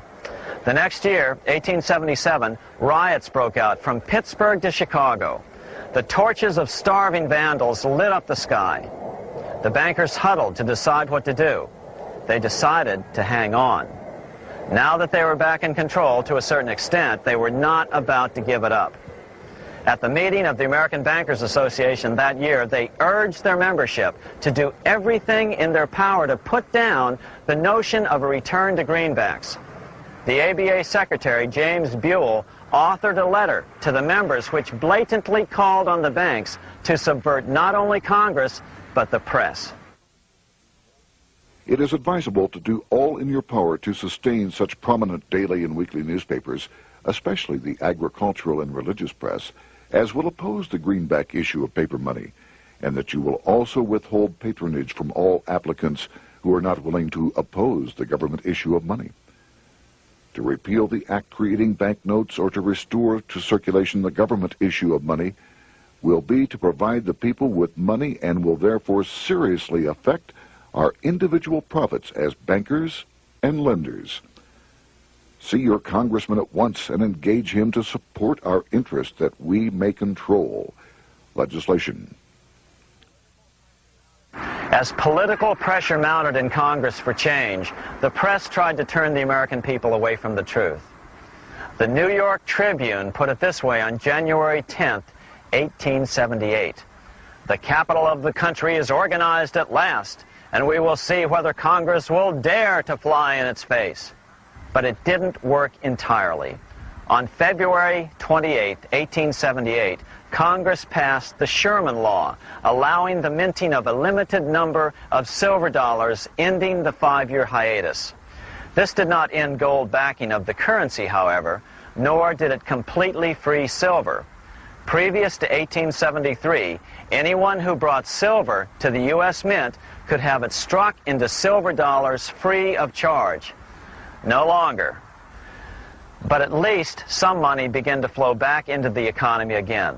With no further threat to their control, the bankers loosened up on loans, and the post-Civil War depression was finally ended. 3 years later, the American people elected Republican James Garfield president. Garfield understood how the economy was being manipulated. As a congressman, he had been chairman of the Appropriations Committee and was a member of Banking and Currency.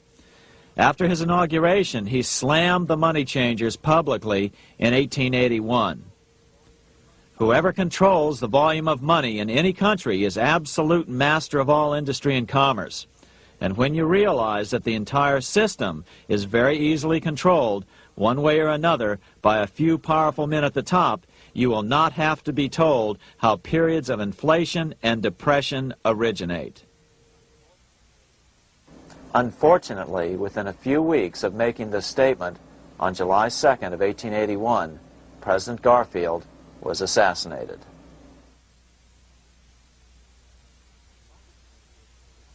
The money changers were gathering strength fast.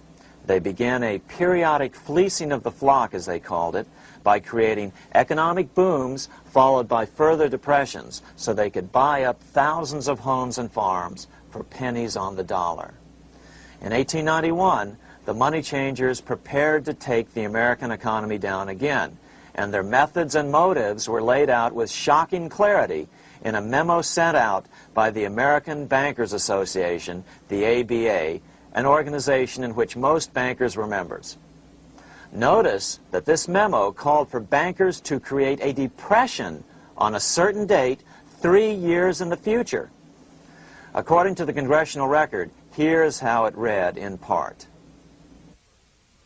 On September 1st, 1894, we will not renew our loans under any consideration. On September 1st, we will demand our money. We will foreclose and become mortgagees in possession. We can take 2/3 of the farms west of the Mississippi and thousands of them east of the Mississippi as well at our price. Then the farmers will become tenants, as in England. These depressions could be controlled because America was on the gold money standard.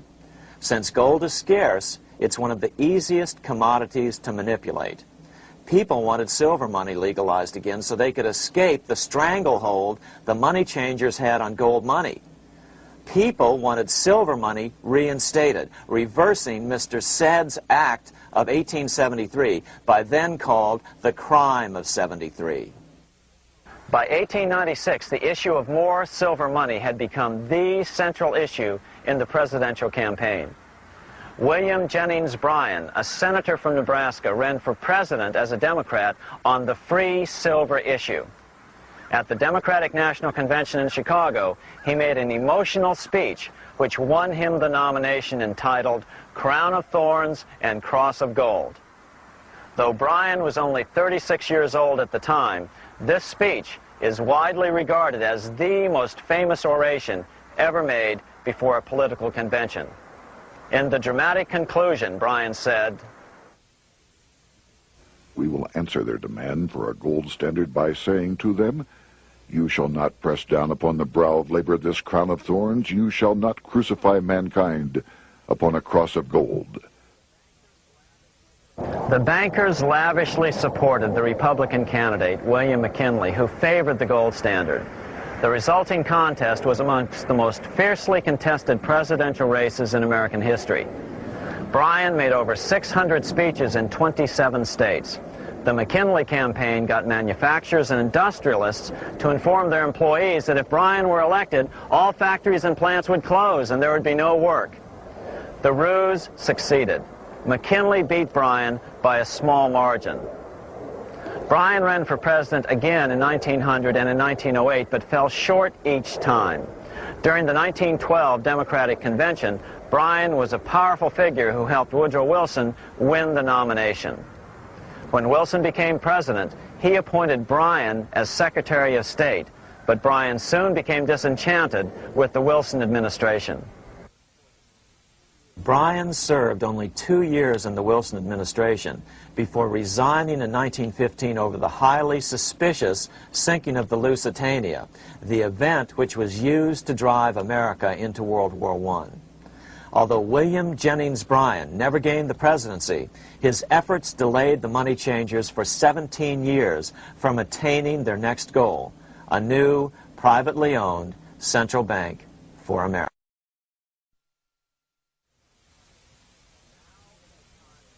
Now it was time for the money changers to get back to the business of a new private central bank for America.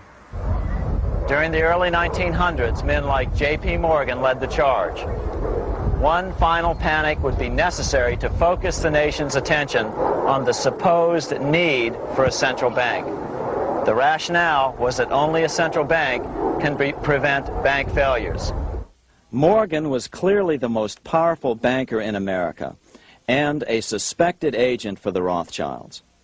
Morgan had helped finance John D. Rockefeller's Standard Oil empire. He had also helped finance the monopolies of Edward Harriman in railroads, of Andrew Carnegie in steel, and of others in numerous industries.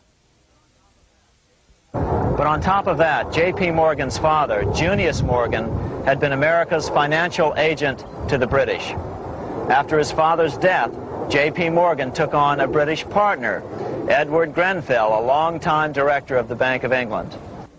In fact, upon Morgan's death, his estate contained only a few $1 million. The bulk of the securities most people thought he owned were, in fact, owned by others. In 1902, President Theodore Roosevelt allegedly went after Morgan and his friends by using the Sherman Antitrust Act to try to break up their industrial monopolies. Actually, Roosevelt did very little to interfere in the growing monopolization of American industry by the bankers and their surrogates. For example, Roosevelt supposedly broke up the Standard Oil monopoly, But it wasn't really broken at all. It was merely divided into 7 corporations, all still controlled by the Rockefellers. The public was aware of this thanks to political cartoonists like Thomas Nast, who referred to the bankers as the money trust. By 1907, the year after Teddy Roosevelt's re-election, Morgan decided it was time to try for a central bank again. Using their combined financial muscle, Morgan and his friends were secretly able to crash the stock market. Thousands of small banks were vastly overextended. Some had reserves of less than 1% thanks to the fractional reserve principle. Within days, bank runs were commonplace across the nation. Now Morgan stepped into the public arena and offered to prop up the faltering American economy by supporting failing banks with money he manufactured out of nothing. It was an outrageous proposal, far worse than even fractional reserve banking, but Congress let him do it. Morgan manufactured $200 million worth of this completely reserveless private money and bought things with it, paid for services with it, and sent some of it to his branch banks to lend out at interest. His plan worked. Soon, the public regained confidence in money in general and quit hoarding their currency. But as a result, banking power was further consolidated into the hands of a few large banks. By 1908, the panic was over, and Morgan was hailed as a hero by the president of Princeton University, a man by the name of Woodrow Wilson. All this trouble could be averted if we appointed a committee of 6 or 7 public-spirited men like J.P. Morgan to handle the affairs of our country. Economics textbooks would later explain that the creation of the Federal Reserve System was the direct result of the panic of 1907. Quote, "With its alarming epidemic of bank failures, the country was fed up once and for all with the anarchy of unstable private banking," close quote. But Minnesota Congressman Charles A. Lindbergh Sr., the father of the famous aviator Lucky Lindy, later explained that the panic of 1907 was really just a scam. Those not favorable to the money trust could be squeezed out of business, and the people frightened into demanding changes in the banking and currency laws which the money trust would frame. So, since the passage of the National Bank Act of 1863, the money changers had been able to create a series of booms and busts. The purpose was not only to fleece the American public of their property, but to later claim that the banking system was basically so unstable that it had to be consolidated into a central bank once again.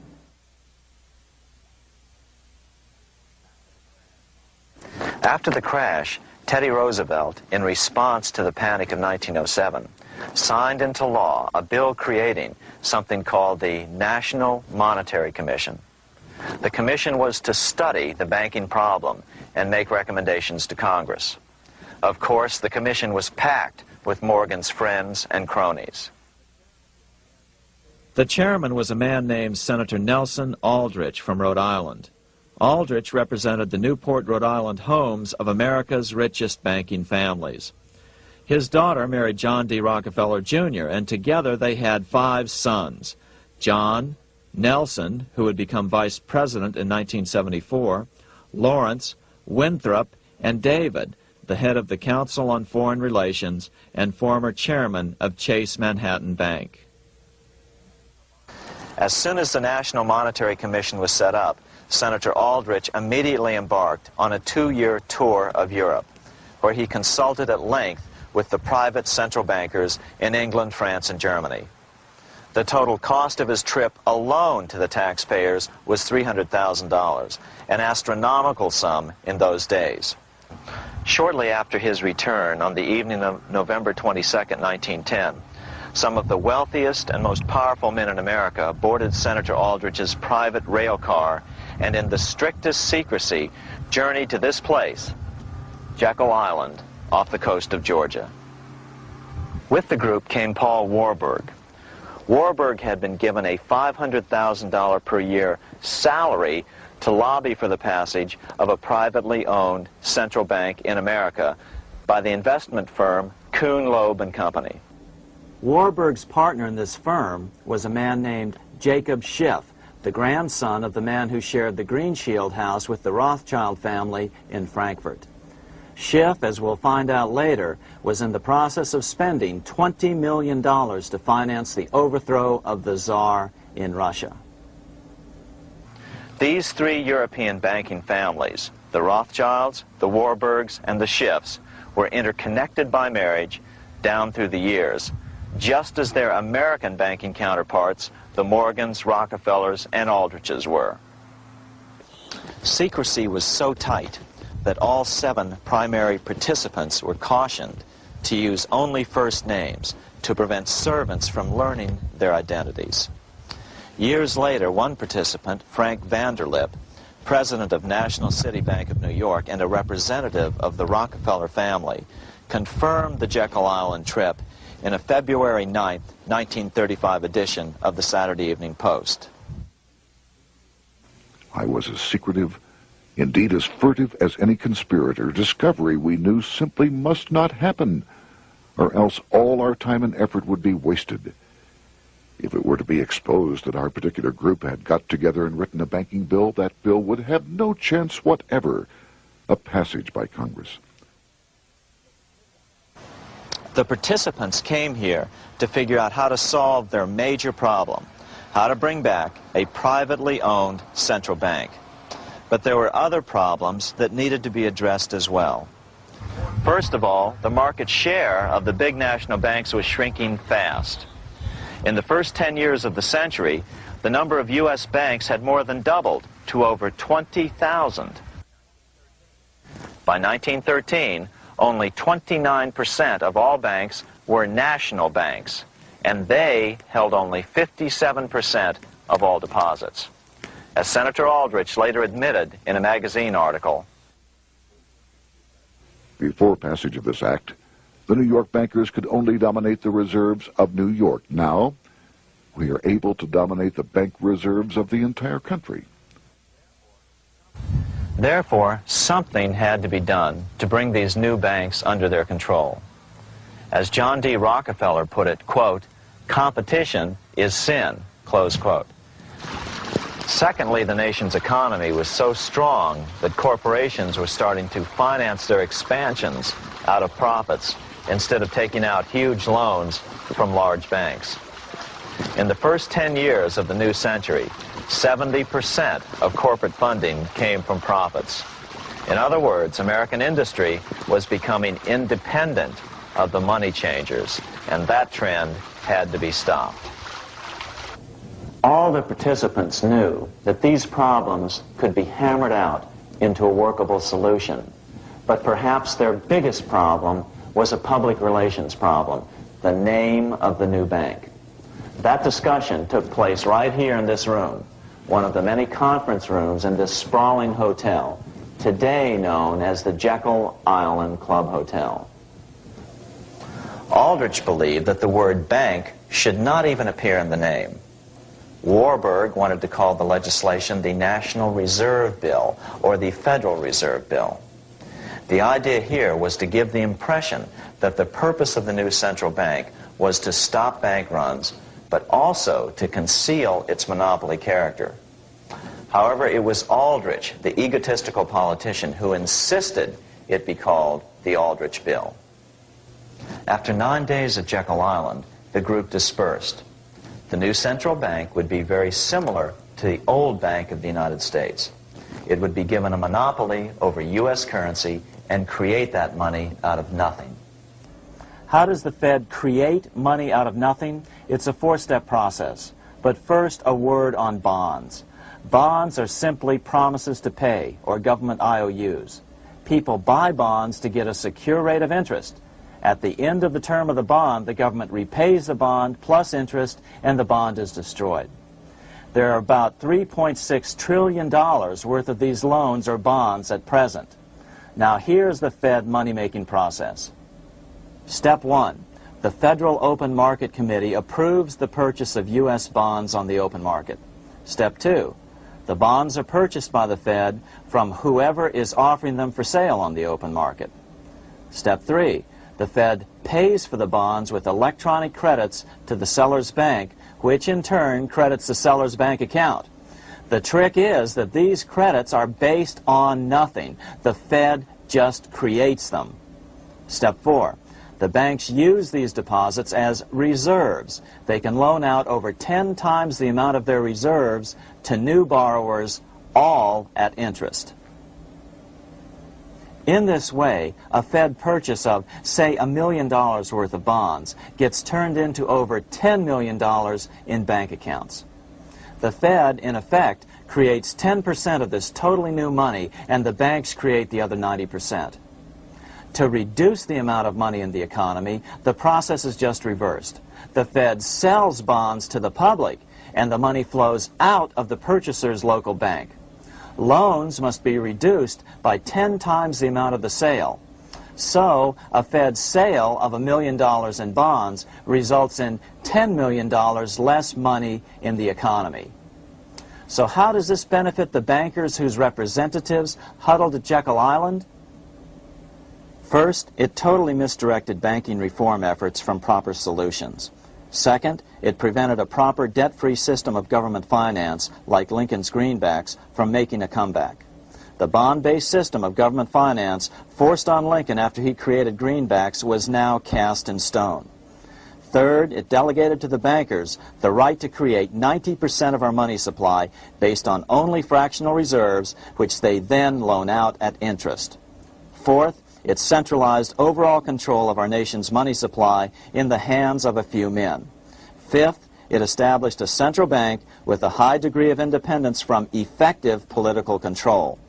Soon after its creation, the Fed's great contraction in the early 1930s would cause the Great Depression. This independence has been enhanced since then through additional laws. In order to fool the public into thinking the government retained control, the plan called for the Fed to be run by a board of governors appointed by the President and approved by the Senate. But all the bankers had to do was to be sure their men got appointed to the board of governors. That wasn't hard. Bankers have money, and money buys influence over politicians. Once the participants left Jekyll Island, the public relations blitz was on. The big New York banks put together an educational fund of $5 million to finance professors at respected universities to endorse the new bank. Woodrow Wilson at Princeton was one of the first to jump on the bandwagon. But the bankers' subterfuge didn't work. The Aldrich Bill was quickly identified as the bankers' bill, a bill to benefit only what became known as the money trust.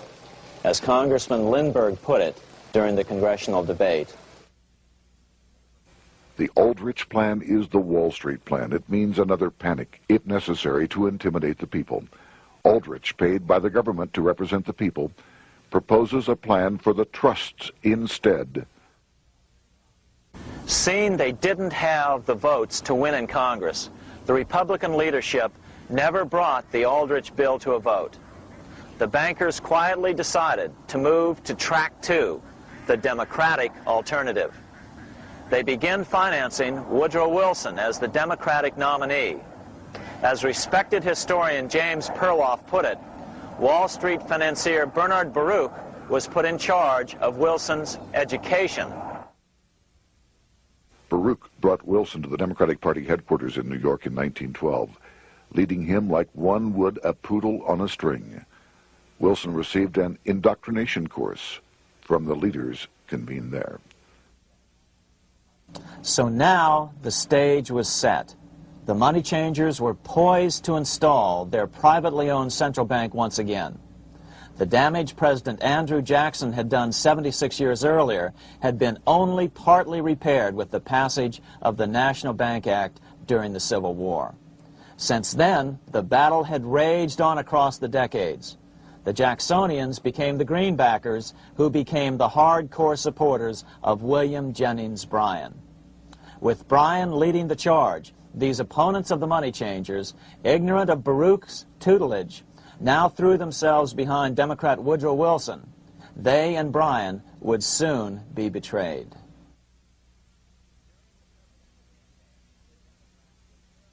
During the presidential campaign, the Democrats were careful to pretend to oppose the Aldrich bill. As Representative Lewis McFadden, himself a Democrat, as well as chairman of the House Banking and Currency Committee, explained it 20 years after the fact. The Aldrich bill was condemned in the platform. When Woodrow Wilson was nominated, the man who ruled the Democratic Party promised the people that if they were returned to power, there would be no central bank established here while they held the reins of government. 13 months later, that promise was broken, and the Wilson administration, under the tutelage of those sinister Wall Street figures who stood behind Colonel House, established here in our free country the worm-eaten, monarchical institution of the King's Bank, to control us from the top downward and to shackle us from the cradle to the grave. Once Wilson was elected, Morgan, Warburg, Baruch, and company advanced a new plan, which Warburg named the Federal Reserve System.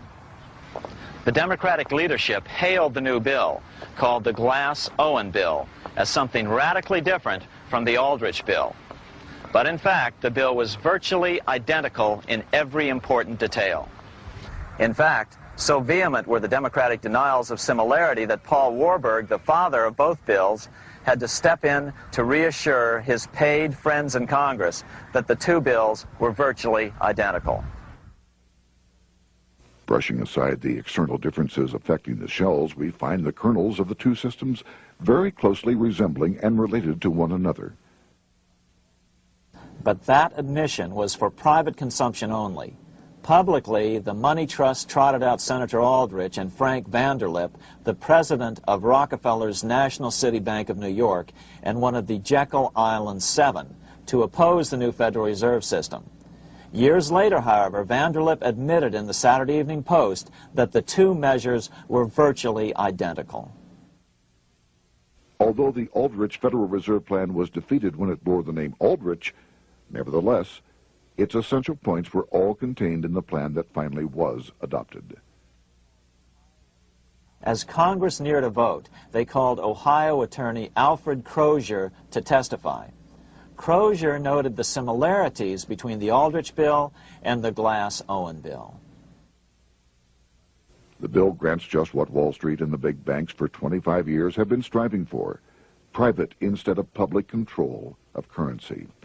It, the Glass-Owen bill, does this as completely as the Aldrich bill.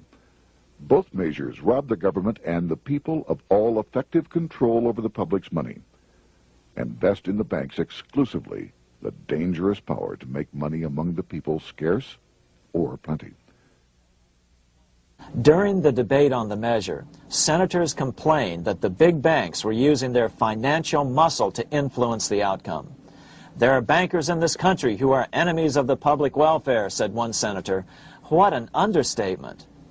Despite the charges of deceit and corruption, the bill was finally snuck through the Senate on December 22, 1913, after most senators had left town for the holidays, after having been assured by the leadership that nothing would be done until long after the Christmas recess.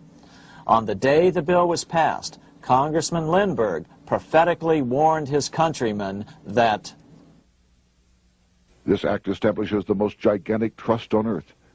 When the president signs this bill, the invisible government by the monetary power will be legalized. The people may not know it immediately, but the day of reckoning is only a few years removed.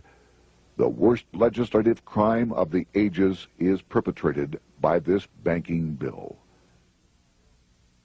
On top of all this, only weeks earlier, Congress had finally passed a bill legalizing income tax. Why was the income tax law important? Because bankers finally had in place a system which would run up a virtually unlimited federal debt. How would the interest on this debt be repaid? Never mind the principal. Remember, a privately owned central bank creates the principal out of nothing. The federal government was small then. Up to then, it had subsisted merely on tariffs and excise taxes.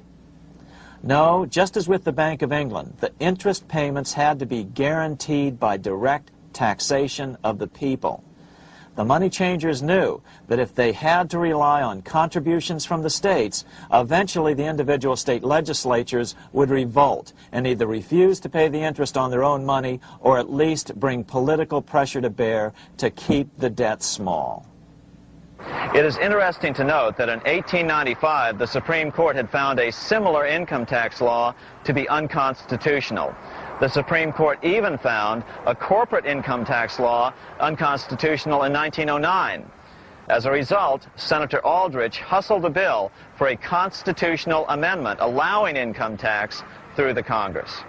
The proposed 16th Amendment to the Constitution was then sent to the state legislatures for approval. But some critics claim that the 16th Amendment was never ratified by the necessary 3/4 of the states. In other words, the 16th Amendment may not be legal. But the money changers were in no mood to debate the fine points. By October of 1913, Senator Aldrich had hustled the income tax bill through Congress. Without the power to tax the people directly and bypass the states, the Federal Reserve Bill would be far less useful to those who wanted to drive America deeply into their debt. A year after the passage of the Federal Reserve Bill, Congressman Lindbergh explained how the Fed created what we have come to call the business cycle and how they use it to their advantage. To cause high prices, all the Federal Reserve Board will do will be to lower the rediscount rate, producing an expansion of credit and a rising stock market. Then, when businessmen are adjusted to these conditions, it can check prosperity in mid-career by arbitrarily raising the rate of interest. It can cause the pendulum of a rising and falling market to swing gently back and forth by slight changes in the discount rate, or cause violent fluctuations by a greater rate variation. And in either case, it will possess inside information as to financial conditions and advanced knowledge of the coming change, either up or down. This is the strangest, most dangerous advantage ever placed in the hands of a special privileged class by any government that ever existed.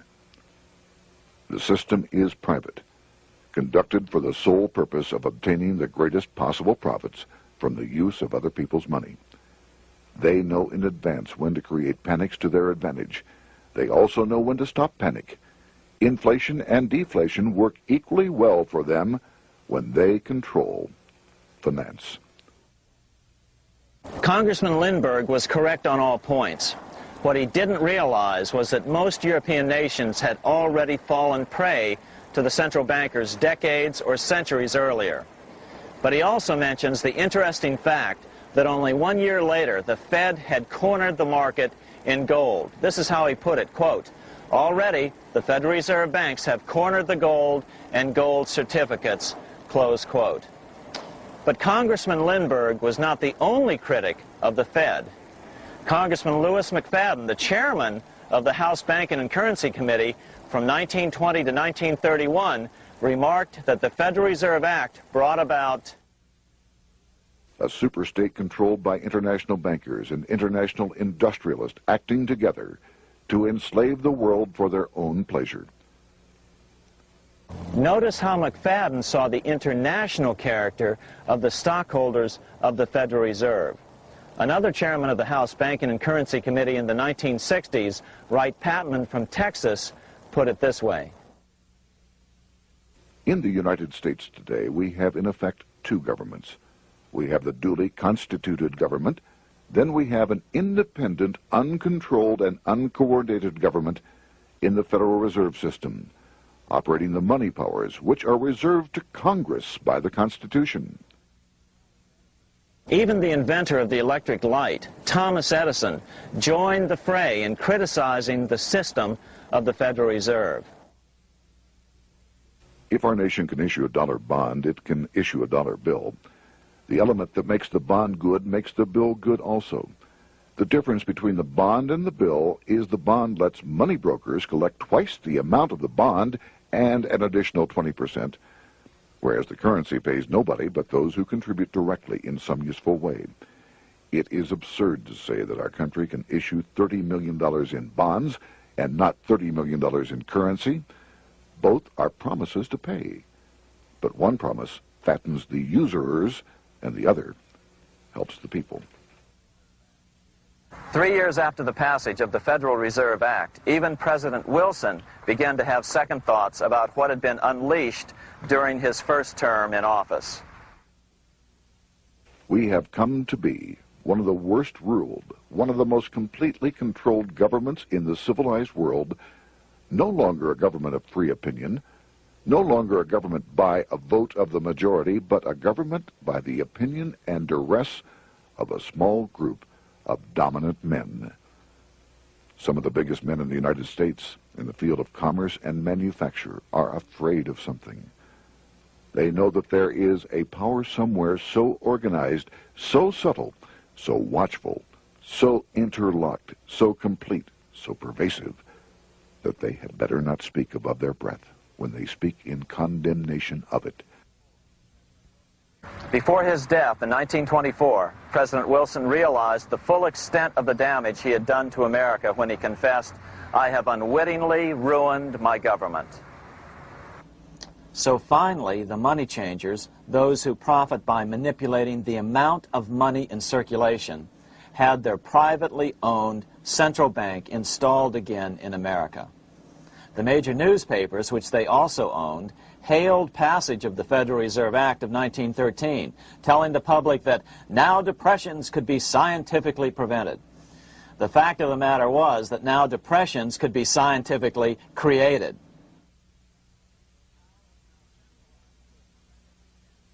Power was now centralized to a tremendous extent.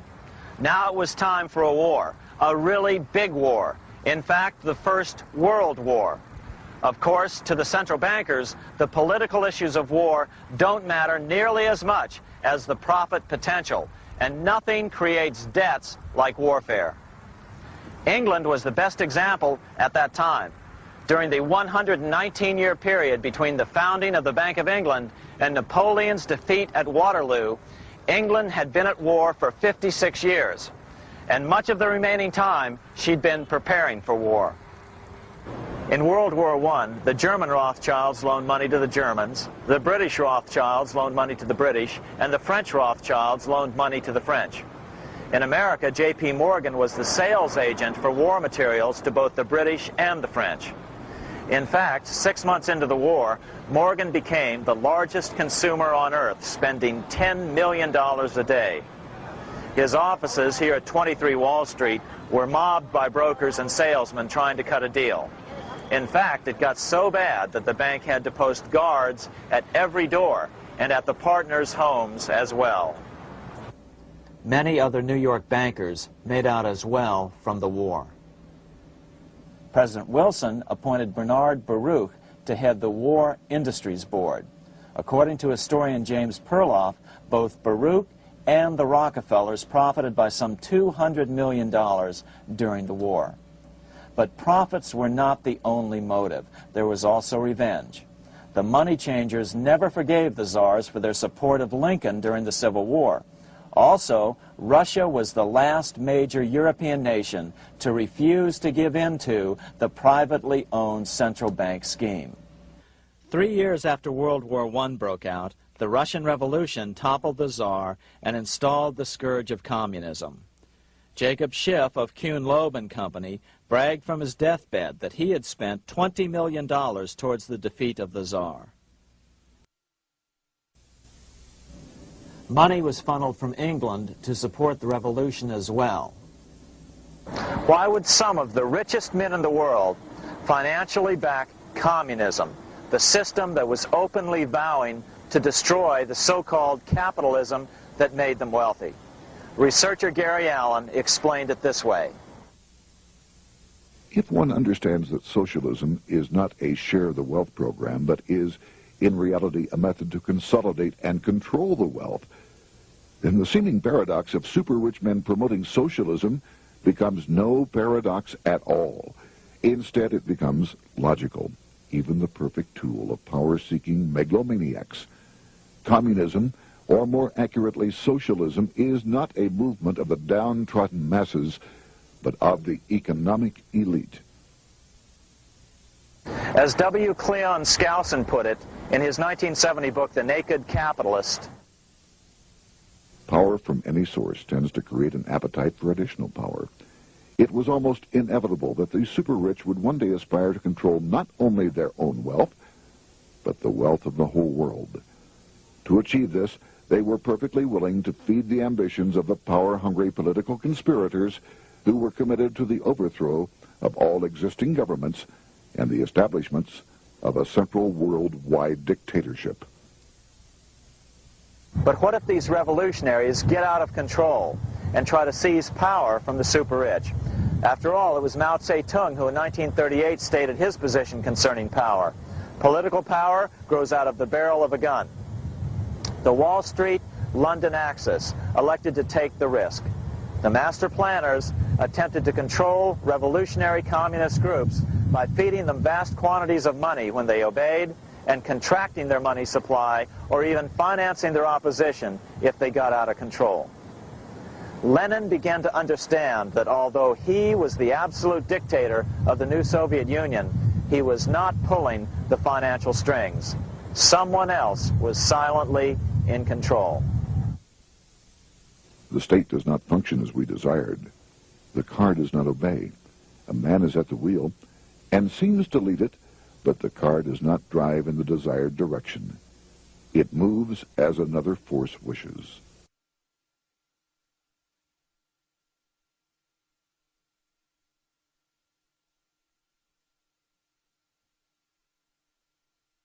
Who is behind it? Representative Louis T. McFadden, the chairman of the House Banking and Currency Committee throughout the 1920s and into the Great Depression years of the 1930s, explained it this way. The course of Russian history has indeed been greatly affected by the operations of international bankers. The Soviet government has been given United States Treasury funds by the Federal Reserve Board, acting through the Chase Bank. England has drawn money from us through the Federal Reserve banks and has relent it at high rates of interest to the Soviet government. The Dnipro Dam was built with funds unlawfully taken from the United States Treasury by the corrupt and dishonest Federal Reserve Board and the Federal Reserve banks. In other words, the Fed and the Bank of England, at the behest of the international bankers who controlled them, were creating a monster, one which would fuel 7 decades of unprecedented communist revolution, warfare, and most importantly, debt. In case you think there's some chance that the money changers got communism going and then lost control, in 1992, the Washington Times reported that Russian President Boris Yeltsin was upset that most of the incoming foreign aid was being siphoned off, quote, straight back into the coffers of Western banks in debt service, close quote. No one in his right mind would claim that a war as large as World War I had a single cause. Wars are complex things with many causative factors. But on the other hand, it would also be equally foolish to ignore as a prime cause of World War I those who would profit the most from the war. The role of the money changers is no wild conspiracy theory. They had a motive, a short-ranged, self-serving motive, as well as a long-range political motive of advancing totalitarian governments, with the money changers maintaining the financial clout to control whatever politician might emerge as the leader. Next, we'll see what the money changers' ultimate political goal is for the world.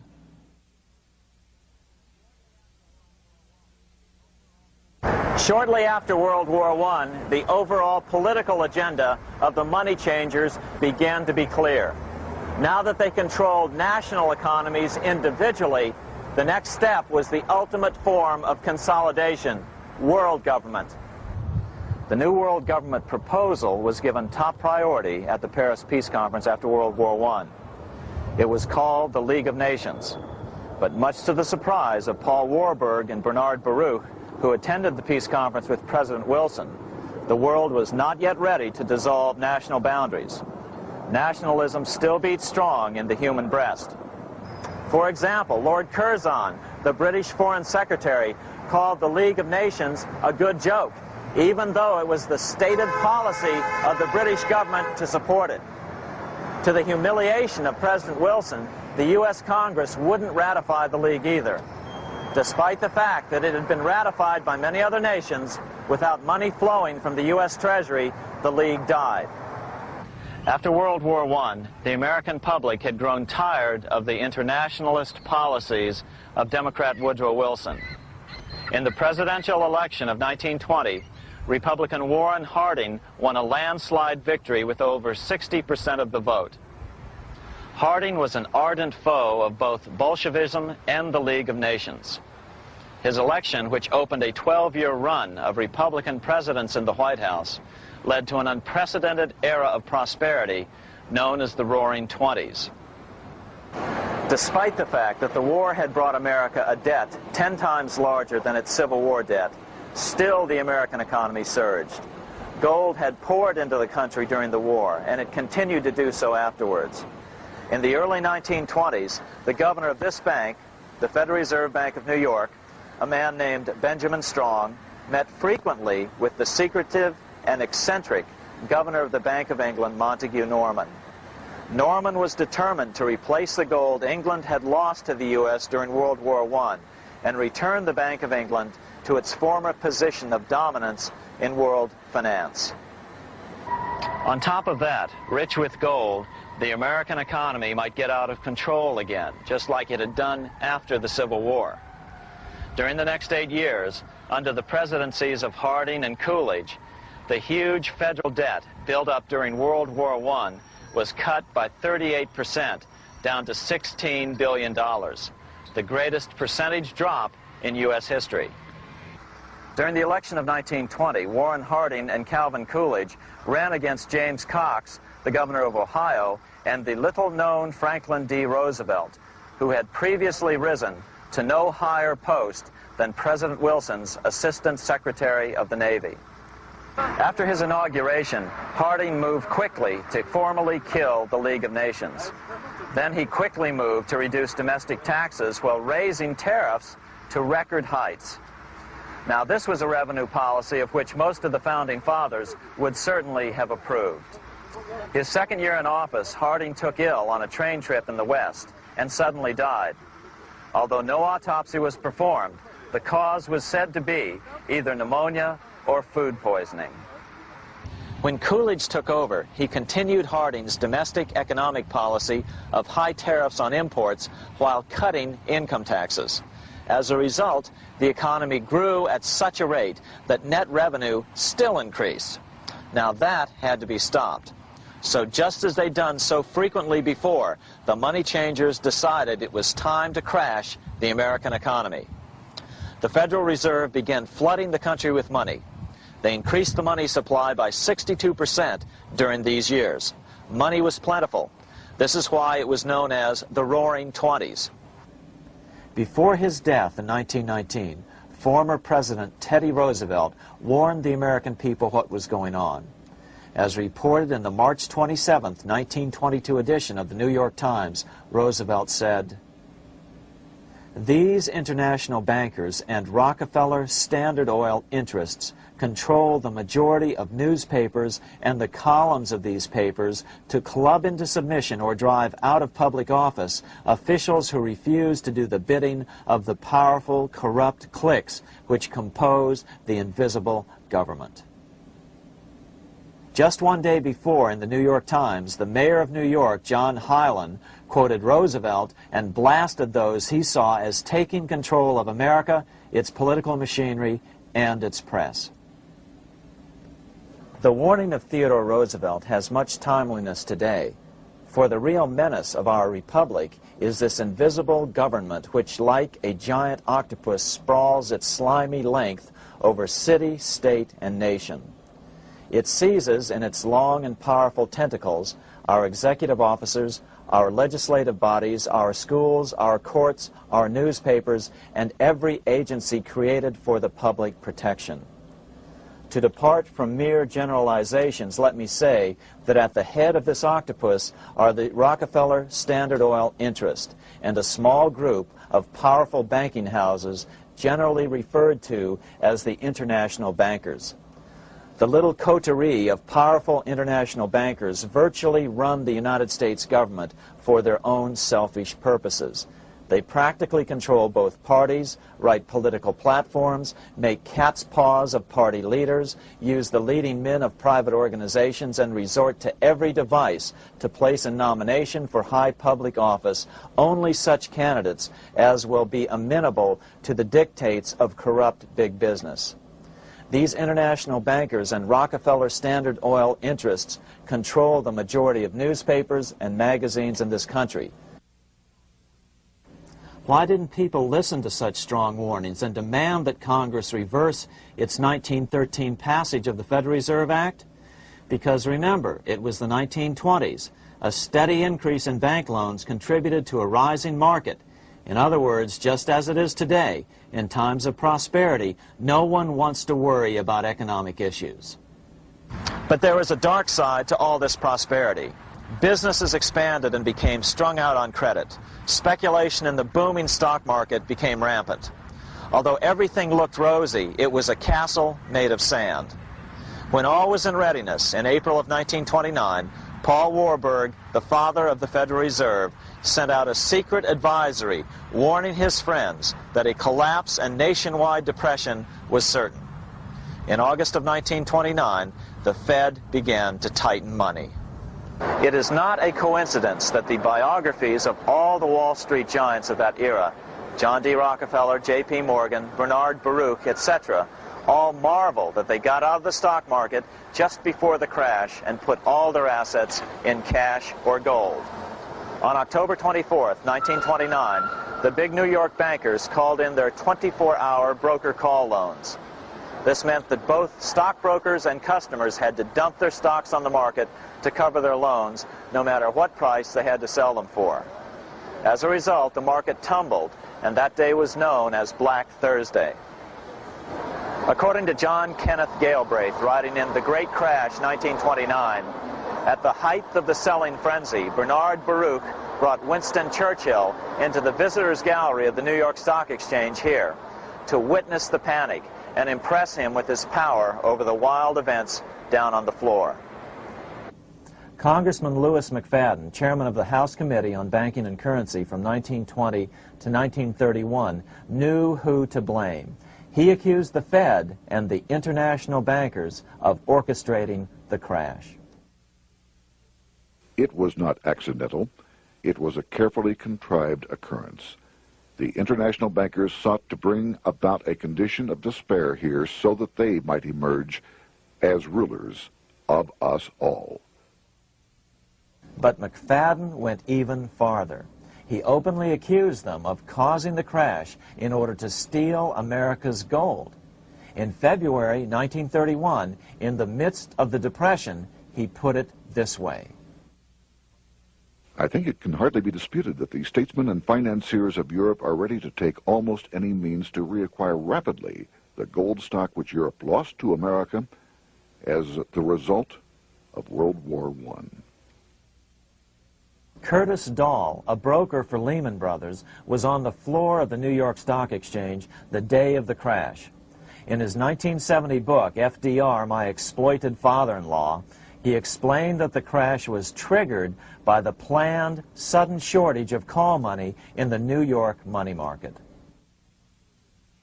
Actually, it was the calculated shearing of the public by the world money powers triggered by the planned sudden shortage of call money in the New York money market.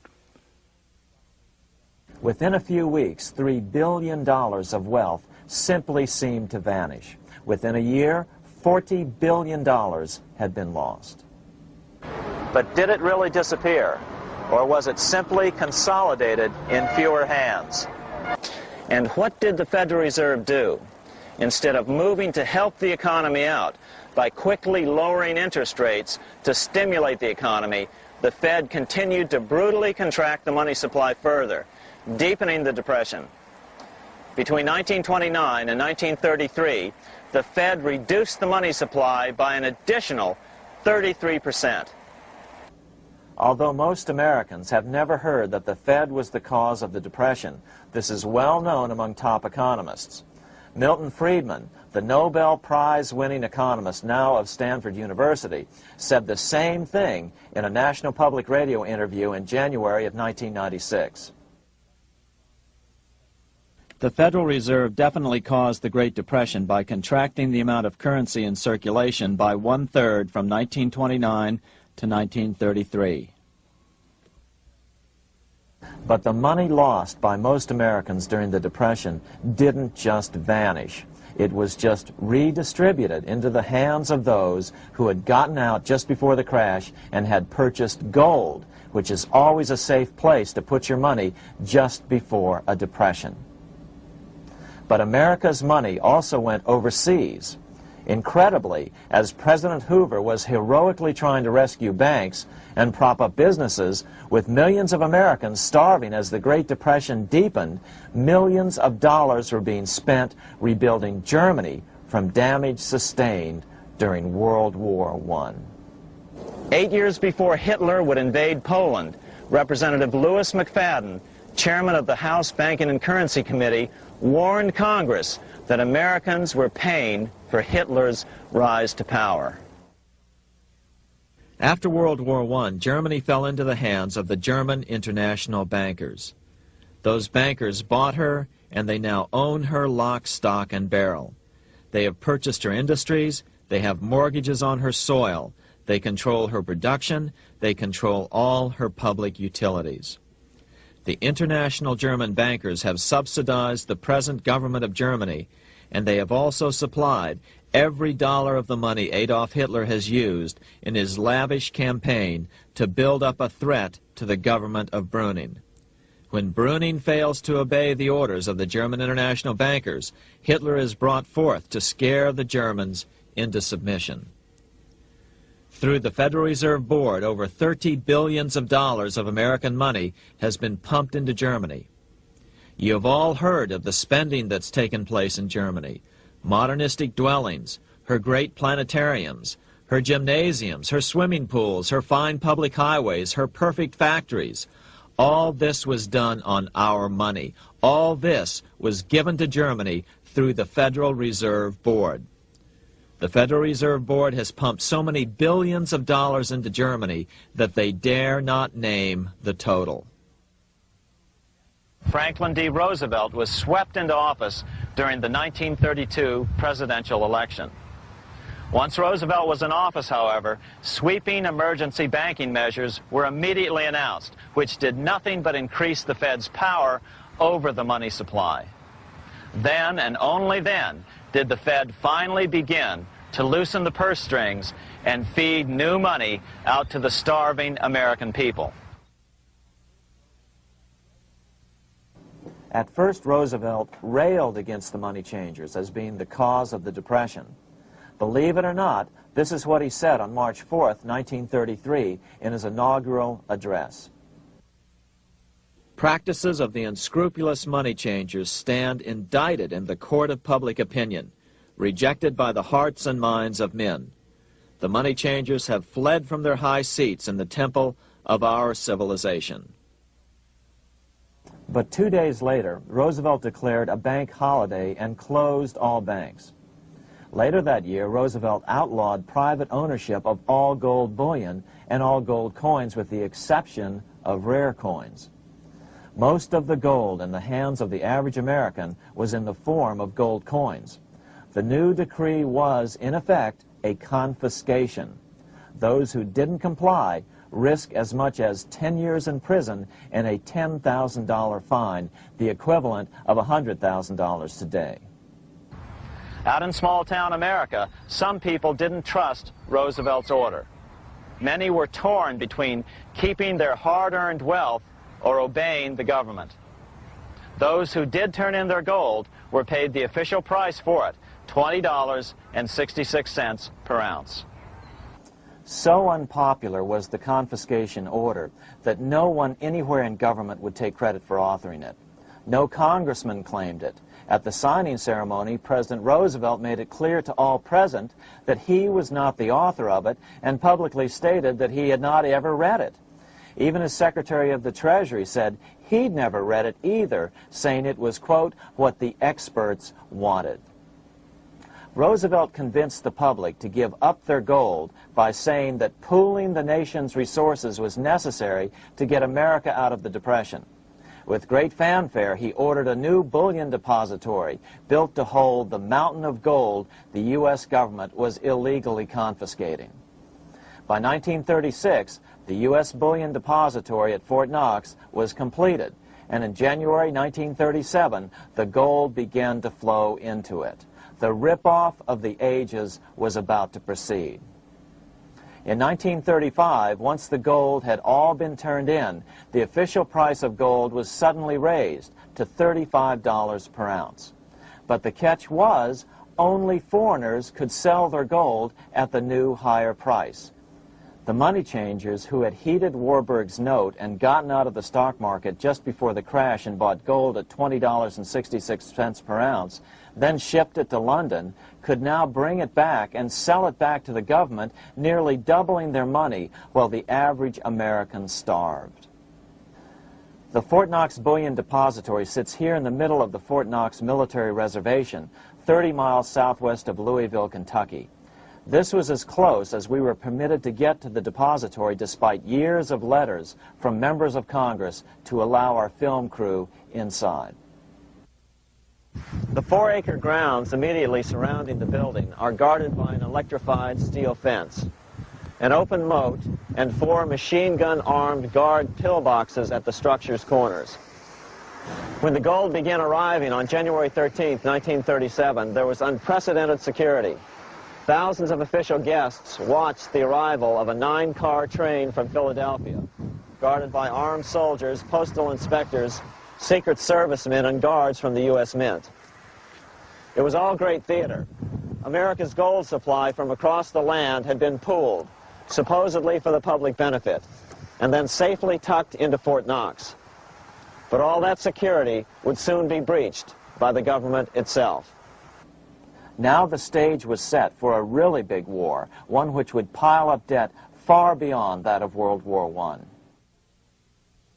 For example, in 1944 alone, the U.S. national income was only $183 billion, yet $103 billion was spent on the war. This was 30 times the spending rate during World War I. In fact, the American taxpayer picked up 55% of the total Allied cost of the war.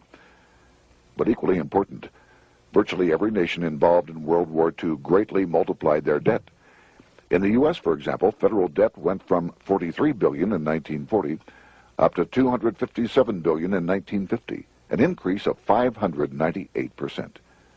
Between 1940 and 1950, Japanese debt swelled 1,348%. French debt grew 583%, and Canadian debt soared 417%. After the war, the world was now divided into 2 economic camps: communist command economies on the one hand versus monopoly capitalists on the other, set to fight it out in one perpetual and highly profitable arms race. It was finally time for the central bankers to embark in earnest on their 3-step plan to centralize the economic systems of the entire world and finally bring about their global government or New World Order. The phases of this plan were: Step 1, central bank domination of national economies worldwide. Step 2, centralize regional economies through organizations such as the European Monetary Union and regional trade unions such as NAFTA. Step 3, centralize the world economy through a world central bank, a world money, and ending national independence through abolition of all tariffs by treaties like GATT. Step 1 was completed long ago. Steps 2 and 3 are far advanced, nearing completion. What about gold? Among central banks, the largest holder of gold is now the IMF. It and central banks now control 2/3 of the world's gold supply, giving them the ability to manipulate the gold market. Remember the money changer's golden rule: he who has the gold makes the rules. But before we get into solutions to our problem, let's take a look at what happened to all that gold in Fort Knox. Because if we don't understand that the gold has been stolen, we'll allow ourselves to be stampeded into the wrong solution, a gold-backed currency. Most Americans still believe that the gold is still here at Fort Knox. At the end of World War II, Fort Knox contained over 700 million ounces of gold, an incredible 70% of all the gold in the world. How much remains? No one knows. Despite the fact that federal law requires an annual physical audit of Fort Knox gold, the Treasury has consistently refused to conduct one. The truth is that a reliable audit of whatever remains here has not been conducted since President Eisenhower ordered one in 1953. Where did America's gold in Fort Knox go? Over the years, it was sold off to European money changers at the $35 per ounce price. Remember, this was during a time when it was illegal for Americans to buy any of their own gold from Fort Knox. In fact, there was a very infamous case where the Firestone family set up a string of dummy corporations to purchase Fort Knox gold and keep it in Switzerland, never hitting U.S. shores. They were eventually caught, however, and successfully prosecuted. Finally, by 1971, all the pure gold had been secretly removed from Fort Knox, drained back to London. Once the gold was gone from Fort Knox, President Nixon closed the gold window by repealing Roosevelt's Gold Reserve Act of 1934, finally making it legal once again for Americans to buy gold. Naturally, gold prices immediately began to soar. 9 years later, gold sold for $880 per ounce, 25 times what the gold in Fort Knox was sold for. One would think that eventually someone in the government would get wind of what was happening and blow the whistle. The largest fortune in the history of the world stolen. Shades of the old James Bond film, Goldfinger. Well, as a matter of fact, Ian Fleming, the author of the James Bond series, was head of the British counterintelligence service, MI5. Some believe in the intelligence community that he wrote much of his fiction as a warning, as many authors of fiction do. If the removal of all the good delivery gold from Fort Knox can be viewed as a deliberate raid on the U.S. Treasury, then such an operation might well have been years in the making, namely 40 years. Certainly enough time for Fleming to get wind of it and try to prevent it. So just how did the story of the Fort Knox gold robbery get out? It all started with an article in a New York periodical in 1974. The article charged that the Rockefeller family was manipulating the Federal Reserve to sell off Fort Knox gold at bargain basement prices to anonymous European speculators. 3 days later, the anonymous source of the story, Louise Auchincloss Boyer, mysteriously fell to her death from the window of her 10th floor apartment in New York. How would Mrs. Boyer have known of the Rockefeller connection to the Fort Knox gold heist? She was the longtime secretary of Nelson Rockefeller. For the next 14 years, this man, Ed Durrell, a wealthy Ohio industrialist, devoted himself to a quest for the truth concerning the Fort Knox gold. He wrote thousands of letters to over 1,000 government and banking officials, trying to find out how much gold was really left and where the rest of it had gone. Edith Roosevelt, the granddaughter of President Teddy Roosevelt, questioned the actions of the government in a March 1975 edition of the New Hampshire Sunday News. Allegations of missing gold from our Fort Knox vaults are being widely discussed in European financial circles. But what is puzzling is that the administration is not hastening to demonstrate conclusively that there is no cause for concern over our gold treasure, if indeed it is in a position to do so. Unfortunately, Ed Durrell never did accomplish his primary goal, a full audit of the gold reserves in Fort Knox. It's incredible that the world's greatest treasure has had little accounting or auditing. This gold belonged to the American people, not the Federal Reserve and their foreign owners. One thing is certain, the government could blow all of this speculation away in a few days with a well-publicized audit under the searing lights of media cameras. It has chosen not to do so. One must conclude that they are afraid of the truth such an audit would reveal. What is the government so afraid of? Here's the answer. When President Ronald Reagan took office in 1981, his conservative friends urged him to study the feasibility of returning to a gold standard as the only way to curb government spending. It sounded like a reasonable alternative, so President Reagan appointed a group of men called the Gold Commission to study the situation and report back to Congress. What Reagan's Gold Commission reported back to Congress in 1982 was the following shocking revelation concerning gold. The U.S. Treasury owned no gold at all. All the gold that was left in Fort Knox was now owned by the Federal Reserve, a group of private bankers, as collateral against the national debt. The truth of the matter is that never before has so much money been stolen from the hands of the general public and put into the hands of a small group of private investors, the money changers.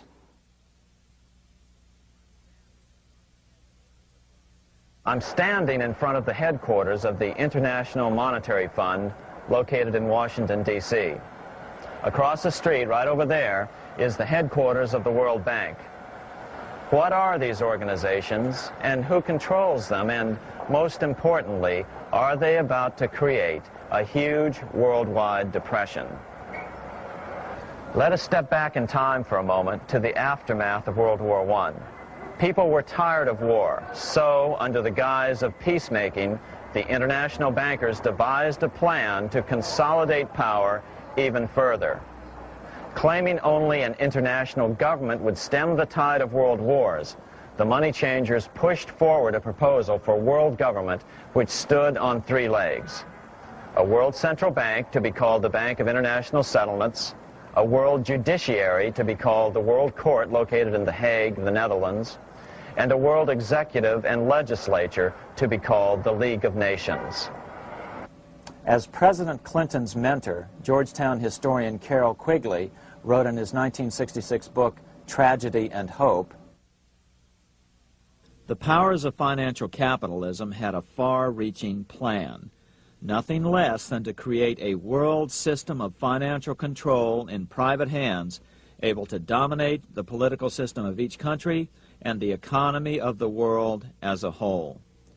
This system was to be controlled in a feudalistic fashion by the central banks of the world, acting in concert by secret agreements arrived at in frequent meetings and conferences.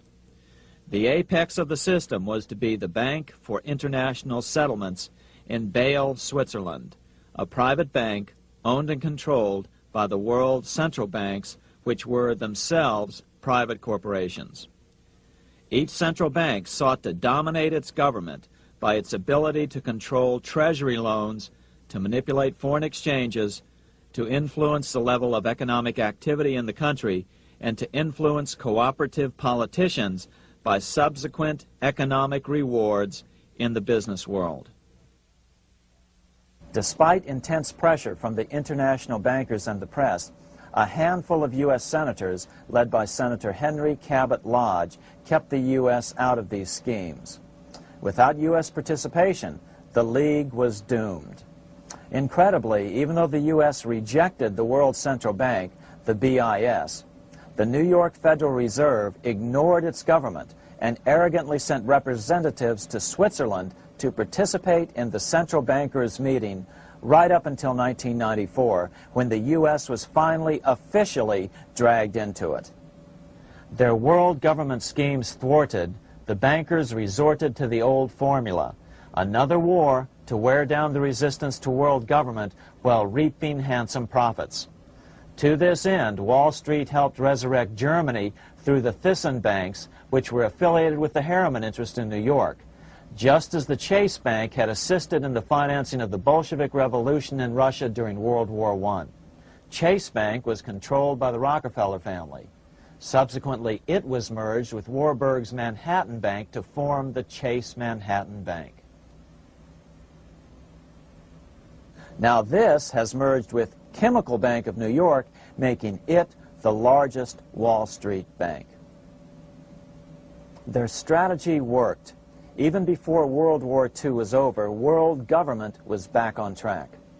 In 1944, at Bretton Woods, New Hampshire, the International Monetary Fund and the World Bank were approved with full U.S. participation. The Second League of Nations, renamed the United Nations, was approved in 1945. Soon, a new international court system was functioning as well. All effective opposition to these international bodies before the war had evaporated in the heat of war, just as planned. These new organizations simply repeated on a world scale what the National Banking Act of 1864 and the Federal Reserve Act of 1913 had established in the U.S. They created a banking cartel composed of the world's central banks, which gradually assumed the power to dictate credit policies to the banks of all the nations. For example, just as the Federal Reserve Act authorized the creation of a new national fiat currency called Federal Reserve Notes, the IMF has been given the authority to issue a world fiat money called Special Drawing Rights, or SDRs. To date, the IMF has created in excess of $30 billion worth of SDRs. Member nations are being pressured to make their currencies fully exchangeable for SDRs. In 1968, Congress approved laws authorizing the Fed to accept SDRs as reserves in the U.S. and to issue Federal Reserve notes in exchange for SDRs. What does that mean? It means that in the U.S., SDRs are already a part of our lawful money. And what about gold? SDRs are already partially backed by gold. And with 2/3 of world gold now in the hands of central banks, the money changers can go about structuring the world's economic future in whichever way they deem most profitable. Keep in mind, just as the Fed is controlled by its Board of Governors, the IMF is controlled by its Board of Governors, which are either the heads of the different central banks or the heads of the various national treasury departments dominated by their central banks. Voting power in the IMF gives the U.S. and the UK, that is to say the Fed and the Bank of England, effective control. Just as the Fed controls the amount of money in the U.S., the BIS, IMF, and World Bank control the money supply for the world. So we see the repetition of the old goldsmith's fraud replicated on the national scale with central banks like the Fed and on the international scale by the three arms of the world central bank. Is this organization of the BIS, the IMF, and the World Bank, which we refer to collectively as the World Central Bank, presently expanding and contracting world credit? Yes. Regulations put into effect in 1988 by the BIS required the world's bankers to raise their capital and reserves to 8% of liabilities by 1992. Increased capital requirements put an upper limit to the fractional reserve lending, similar to the way cash reserve requirements do. What has this seemingly insignificant regulation made in a Swiss city 8 years ago meant to the world? It means our banks cannot loan more and more money to buy more and more time before the next depression, as a maximum loan ratio is now set. It means those nations with the lowest bank reserves in their systems have already felt the terrible effects of this credit contraction as their banks scrambled to raise money to increase their reserves to 8%. To raise the money, they had to sell stocks, which depressed their stock markets and began the depression first in their countries. Japan, which in 1988 had among the lowest capital and reserve requirements and thus was the most affected by the regulation, has experienced a financial crash which began almost immediately in 1989, which has wiped out a staggering 50% of the value of its stock market since 1990 and 60% of the value of its commercial real estate. The Bank of Japan has lowered its interest rates to 0.5%, practically giving away money to resurrect the economy, but still the depression worsens. Due to the $20 billion U.S. bailout of Mexico, the financial collapse in that nation is already known here. Yet despite the bailout, the economy continues to be a disaster. One huge debt after another is rolled over as new loans are being made simply to enable Mexico to pay the interest on the old loans. In the south of Mexico, the poor have been in open revolt as every spare peso is being siphoned out of the country to make interest payments. It is important to note that a radical transfer of power is taking place as nations become subservient to a supranational world central bank controlled by a handful of the world's richest bankers. As the IMF creates more and more SDRs by the stroke of a pen on IMF ledgers, more and more nations borrow them to pay interest on their mounting debts and gradually fall under the control of the faceless bureaucrats of the World Central Bank. As the worldwide depression worsens and spreads, this will give the World Central Bank the power of economic life and death over these nations. It will decide which nations will be permitted to receive further loans and which nations will starve. Despite all the rhetoric about development and the alleviation of poverty, the result is a steady transfer of wealth from the debtor nations to the money changers' central banks which control the IMF and the World Bank. For example, in 1992, the third world debtor nations, which borrowed from the World Bank, paid $198 million more to the central banks of the developed nations for World Bank-funded purposes than they received from the World Bank. All this increases their permanent debt in exchange for temporary relief of poverty caused by prior borrowings. Already, these repayments exceed the amount of the new loans.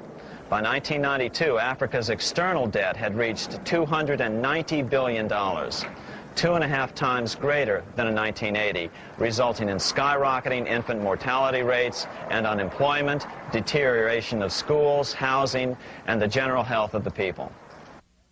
The entire world faces the immeasurable suffering already destroying the third world and now Japan, all for the benefit of the money changers.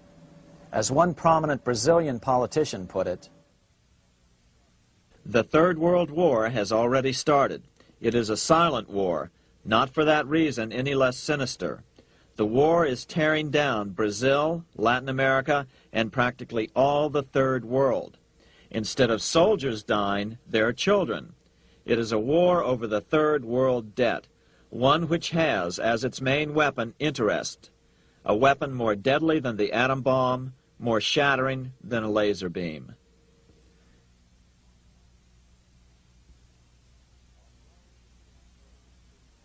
Although it would be absurd to ignore the pivotal role played by influential families such as the Rothschilds, the Warburgs, the Schiffs, the Morgans, and the Rockefellers in any review of the history of central banking and fractional banking, keep in mind, by now, central banks and the large commercial banks are up to 3 centuries old and deeply entrenched in the economic life of many nations.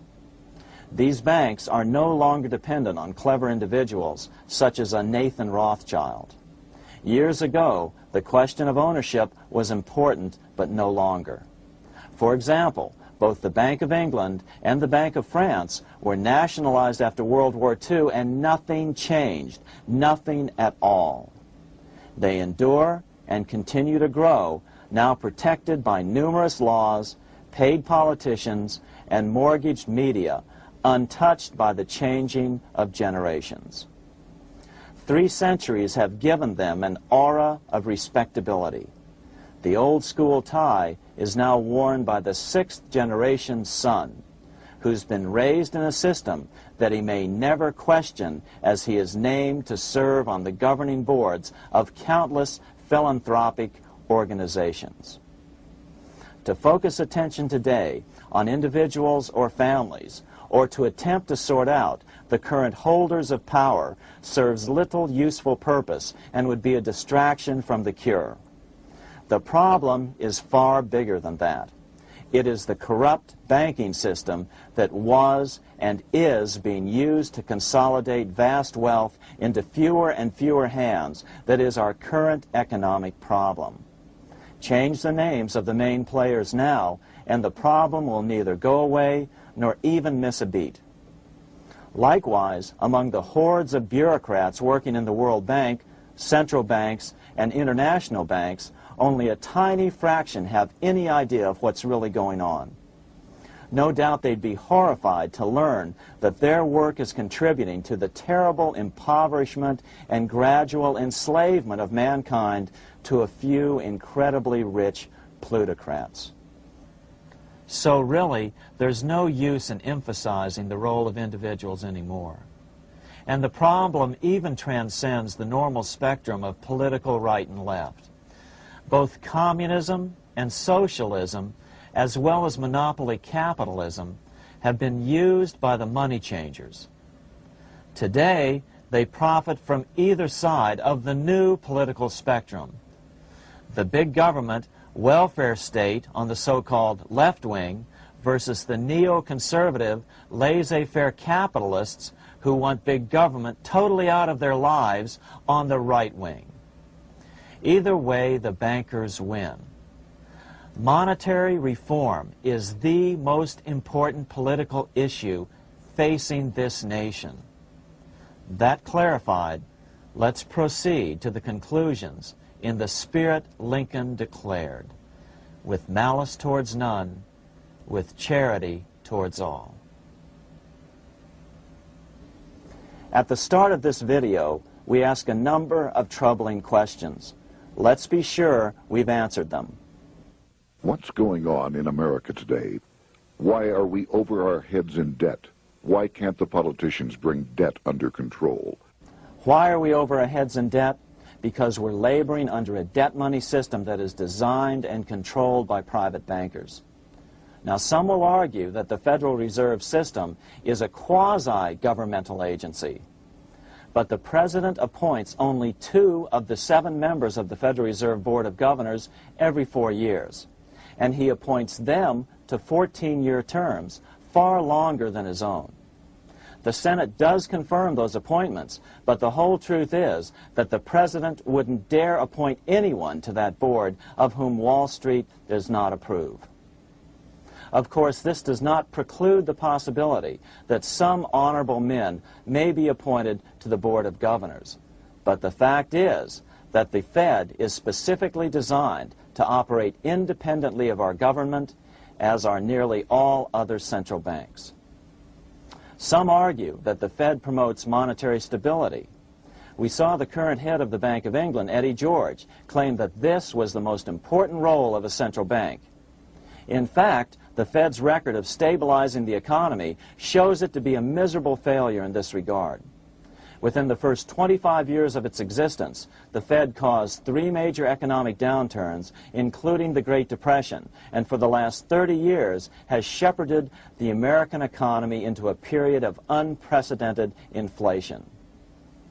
Again, this is not some wild conspiracy theory. It's a well-known fact among top economists. As Nobel Prize-winning economist Milton Friedman put it, the stock of money, prices, and output was decidedly more unstable after the establishment of the Federal Reserve System than before.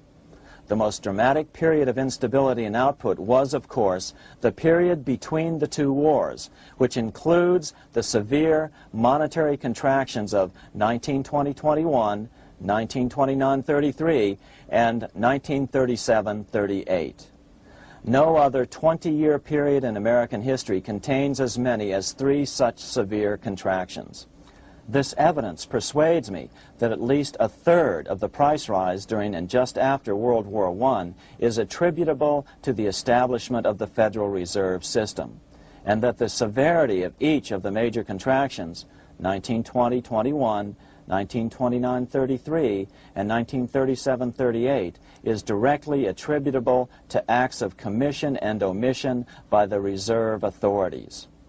Any system which gives so much power and so much discretion to a few men so that mistakes, excusable or not, can have such far-reaching effects is a bad system. It is a bad system to believers in freedom just because it gives a few men such power without any effective check by the body politic. This is the key political argument against an independent central bank. To paraphrase Clemenceau, money is much too serious a matter to be left to the central bankers. We must learn from our history before it is too late. Why can't politicians control the federal debt? Because all our money is created out of debt. Again, it's a debt money system. Our money is created initially by the purchase of U.S. bonds. The public buys bonds like savings bonds, the banks buy bonds, foreigners buy bonds, and when the Fed wants to create more money in the system, it buys bonds, but pays for them with a simple bookkeeping entry which it creates out of nothing. Then this new money created by the Fed is multiplied by a factor of 10 by the banks thanks to the fractional reserve principle. So although the banks don't create currency, they do create checkbook money or deposits by making new loans. They even invest some of this created money. In fact, over $1 trillion of this privately created money has been used to purchase U.S. bonds on the open market, which provides the banks with roughly $50 billion in interest, risk-free, each year, less the interest they pay to some depositors. In this way, through fractional reserve lending, banks create over 90% of the money and therefore cause over 90% of our inflation. What can we do about all this? Fortunately, there's a way to fix the problem fairly easily, speedily, and without any serious financial problems. We can get our country totally out of debt in 1 to 2 years by simply paying off these U.S. bonds with debt-free U.S. notes, just like Lincoln issued. Of course, that by itself would create tremendous inflation, since our currency is presently multiplied by the fractional reserve banking system. But here's the ingenious solution, advanced in part by Milton Friedman, to keep the money supply stable and avoid inflation and deflation while the debt is retired. As the Treasury buys up its bonds on the open market with U.S. notes, the reserve requirements of your hometown local bank will be proportionally raised, so the amount of money in circulation remains constant. As those holding bonds are paid off in U.S. notes, they will deposit this money, thus making available the currency then needed by the banks to increase their reserves. Once all the U.S. bonds are replaced with U.S. notes, banks will be at 100% reserve banking instead of the fractional reserve system currently in use. From this point on, the former Fed buildings will only be needed as a central clearinghouse for checks and as vaults for U.S. notes. The Federal Reserve Act will no longer be necessary and could be repealed. Monetary power can be transferred back to the Treasury Department. There would be no further creation or contraction of money by banks. By doing it this way, our national debt can be paid off in a single year or so, and the Fed and fractional reserve banking abolished, without national bankruptcy, financial collapse, inflation or deflation, or any significant change in the way the average American goes about his business.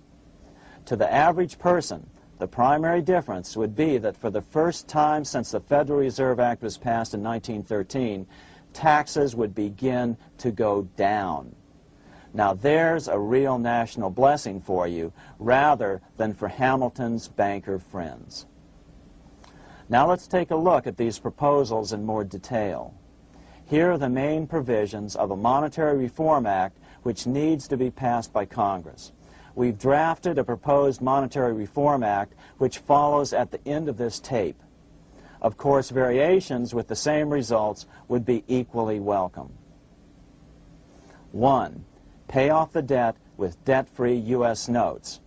As Thomas Edison put it, if the U.S. can issue a dollar bond, it can issue a dollar bill. They both rest purely on the faith and credit of the United States government. This amounts to a simple substitution of one type of government obligation for another. One bears interest, the other doesn't. Federal Reserve notes could be used for this as well, but could not be printed after the Fed's abolished as we propose, so we suggest using U.S. notes instead.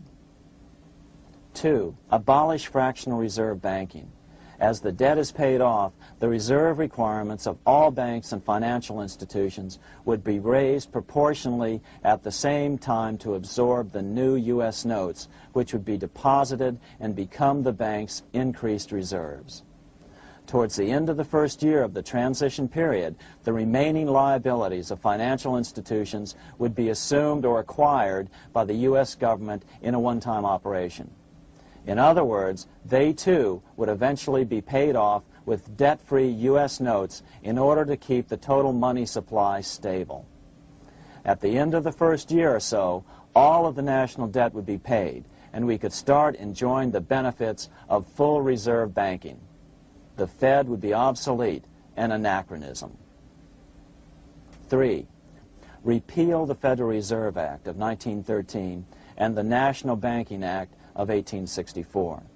These acts delegate the money power to a private banking monopoly. They must be repealed, and the money power handed back to the Department of Treasury, where they were initially under President Abraham Lincoln.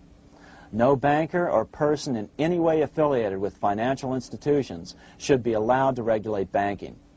After the first two reforms, these acts would serve no useful purpose anyway, since they relate to a fractional reserve banking system. 4. Withdraw the U.S. from the IMF, the BIS, and the World Bank. These institutions, like the Federal Reserve, are designed to further centralize the power of the international bankers over the world's economy, and the U.S. must withdraw from them. Their harmless functions, such as currency exchange, can be accomplished either nationally or in new organizations limited to those functions. Such a monetary reform act would guarantee that the amount of money in circulation would stay very stable, causing neither inflation nor deflation. Remember, for the last 3 decades, the Fed has doubled the American money supply every 10 years.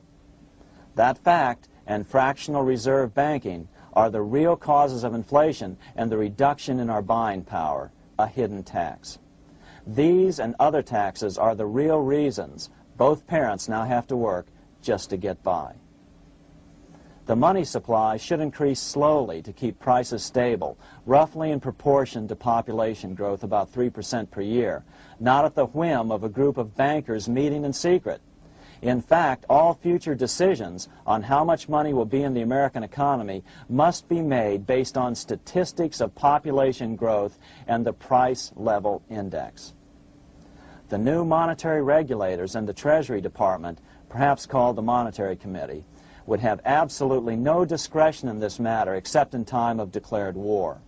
This would ensure a steady, stable money growth of roughly 3% per year, resulting in stable prices and no sharp changes in the money supply. To make certain the process is completely open and honest, all deliberations would be public, not secret, as meetings of the Fed's Board of Governors are today. How do we know this will work? Because these steps remove the 2 major causes of economic instability, the Fed and fractional reserve banking, and the newest one as well, the BIS, Bank of International Settlements. But most importantly, the danger of a severe depression would be eliminated. Let's listen to Milton Friedman on the single cause of severe economic depressions. I know of no severe depression in any country or any time that was not accompanied by a sharp decline in the stock of money, and equally of no sharp decline in the stock of money that was not accompanied by a severe depression. Issuing our own currency is not a radical solution. It's been advocated by Presidents Jefferson, Madison, Jackson, Van Buren, and Lincoln. But it's been used at different times throughout Europe as well. Perhaps the best example is one of the small islands off the coast of France in the English Channel. Called Guernsey, It's been using debt-free money issues to pay for large building projects for nearly 200 years. Here we are on Guernsey, and this is the Guernsey flower and vegetable market. Guernsey is one of the most successful examples of just how well a debt-free money system can work. In 1815, a committee was appointed to investigate how best to finance this new market.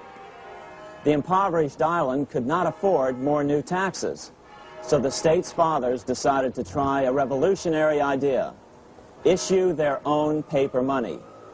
They were just colorful paper notes, backed by nothing, but the people of this tiny island agreed to accept them and trade with them. To be sure they circulated widely, they were declared to be good for the payment of taxes. Of course, this idea was nothing new. It was exactly what America had done before the American Revolution, and there are many other examples throughout the world. But it was new to Guernsey, and it worked miracles. This market is still in use, and remember, it was built for no debt to the people of this island state. But what if we follow Guernsey's example? How would the bankers react to these reforms? Certainly the international bankers' cartel will oppose reforms that do away with their control of the world's economies as they have in the past. But it is equally certain that Congress has the constitutional authority and responsibility to authorize the issuance of debt-free money, U.S. notes, and to reform the very banking laws it ill-advisedly enacted. Undoubtedly, the bankers will claim that issuing debt-free money will cause severe inflation or make other dire predictions. But remember, it is fractional reserve banking which is the real cause of over 90% of all inflation, not whether debt-free U.S. notes are used to pay for government deficits. In the current system, any spending excesses on the part of Congress are turned into more debt bonds, and the 10% purchased by the Fed are then multiplied many times over by the bankers, causing over 90% of all inflation. Our fractional reserve and debt-based banking system is the problem. We must ignore its inevitable resistance to reform and remain firm until the cure is complete. As the director of the Bank of England in the 1920s, Sir Josiah Stamp put it, referring to this modern fractional reserve banking system, banking is conceived in iniquity and born in sin. Bankers own the earth. Take it away from them, but leave them the power to create money and control credit, and with the flick of a pen, they will create enough money to buy it back again. Take this great power away from the bankers, and all great fortunes like mine will disappear, and they ought to disappear, for this would be a better and happier world to live in. But if you want to continue the slaves of bankers and pay the cost of your own slavery, let them continue to create money and to control credit. Americans are slowly figuring this out. Today, over 3,200 cities and counties have endorsed the proposal of a nonprofit organization called Sovereignty. The Sovereignty movement calls for Congress to authorize the Secretary of the Treasury to issue $90 billion per year of U.S. notes, not Federal Reserve notes nor debt-based bonds, to loan money interest-free to cities, counties, and school districts for needed capital improvements. Remarkably, and to their praise, the Community Bankers Association of Illinois, representing 515 member banks, has endorsed this sovereignty proposal, a good step in the right direction. As Milton Friedman has repeatedly pointed out, no severe depression can occur without a severe contraction of money.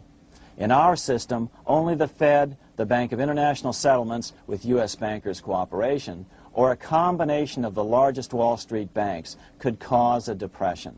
In other words, our economy is so huge and resilient, a depression just can't happen by accident. Unless we reform our banking system, they will always have that power. They can pull the plug on our economy anytime they choose. The only solution is to abolish the Fed and the fractional reserve banking system and withdraw from the BIS. Only that will break the power of the international bankers over our economy. And keep in mind, a stock market crash itself cannot cause a severe depression. Only the severe contraction of our money supply can cause a severe depression. The stock market crash of 1929 only wiped out market speculators, mostly the small to medium ones, resulting in $3 billion in wealth changing hands. But it served as a smokescreen for a 33% contraction in credit by the Fed over the next 4 years, which resulted in over $40 billion in wealth from the American middle class being transferred to the big banks. Then, despite impotent howls of protest from a divided Congress, the independent Fed kept the money supply contracted for a full decade. Only World War II ended the terrible suffering the Fed inflicted on the American people. In a depression, the remaining wealth of the debt-burdened American middle class will be wiped out by unemployment, declining wages, and the resulting foreclosures. If we start to act to reform our monetary system, the money changers may do what they did in 1929 and then the 1930s, crash the stock market and use that as a smokescreen while contracting the money supply. But if we're determined to fight to regain control over our money, we can come out of it fairly quickly, perhaps in only a very few months, as U.S. notes begin to circulate and replace the money withdrawn by the bankers. The longer we wait, the greater the danger we'll permanently lose control of our nation. But some still wonder why the international bankers would want to cause a depression. Wouldn't that be killing the goose that is currently laying all those golden interest eggs? Remember what Larry Bates said at the first of this videotape. You see, in periods of economic upheaval, in economic crisis, wealth is not destroyed. It is merely transferred. Do we have any hints as to what the money changers have in store for us? Here's what David Rockefeller, the chairman of Chase Manhattan Bank, the largest Wall Street bank, had to say. We are on the verge of a global transformation. All we need is the right major crisis and the nation will accept the New World Order. So, crisis is needed to fulfill their plans quickly. The only question is when the crisis will occur. Fortunately, we probably have a little time. It's unlikely that this crisis will occur before the 1996 elections, but after that, the danger begins rising. But whether or not they decide to cause a crash or a depression through relentless increases in taxes and the loss of hundreds of thousands of jobs being sent overseas thanks to trade agreements such as GATT and NAFTA, the American middle class is an endangered species. Cheaper labor, including slave labor in Red China, which Harry Wu has heroically documented, is being used to compete with American labor. In other words, money is being consolidated in fewer and fewer hands as never before in the history of this nation or the world. Without reform, the American middle class will soon be extinct, leaving only the very rich few and the very many poor, as has already occurred in most of the world. We've been warned of all this by congressmen, presidents, industrialists, and economists down through the years. Religious leaders, too, have seen the danger. About 1898, during the time of William Jennings Bryan, Pope Leo XIII put it this way. On the one side, there is the party which holds the power because it holds the wealth, which has in its grasp all labor and all trade, which manipulates for its own benefit and its own purposes all the sources of supply, and which is powerfully represented in the councils of state itself. On the other side, there is the needy and powerless multitude, sore and suffering. Rapacious usury, which, although more than once condemned by the Church, is nevertheless under a different form, but with the same guilt, still practiced by avaricious and grasping men, so that a small number of very rich men have been able to lay upon the masses of the poor a yoke little better than slavery itself. More recently, during America's Great Depression, Pope Pius XI spoke of the same problem. In our days, not alone is wealth accumulated, but immense power and despotic economic domination is concentrated in the hands of a few. This power becomes particularly irresistible when exercised by those who, because they hold and control money, are able also to govern credit and determine its allotment. For this reason, supplying, so to speak, the lifeblood to the entire economic body and grasping, as it were, in their hands the very soul of the economy, so that no one dare breathe against their will. Educate your friends. Our country needs a solid group who really understand how our money is manipulated and what the solutions really are. Because if a depression comes, there will be those who call themselves conservatives who will come forward advancing solutions framed by the international bankers. Beware of calls to return to a gold standard. Why? Simple, because never before has so much gold been so concentrated outside of American hands. And never before has so much gold been in the hands of international governmental bodies such as the World Bank and International Monetary Fund. A gold-backed currency usually brings despair to a nation, and to return to it would certainly be a false solution in our case. Remember, we had a gold-backed currency in 1929 and during the first 4 years of the Great Depression. Likewise, beware of any plans advanced for a regional or world currency. This is the international bankers' Trojan horse.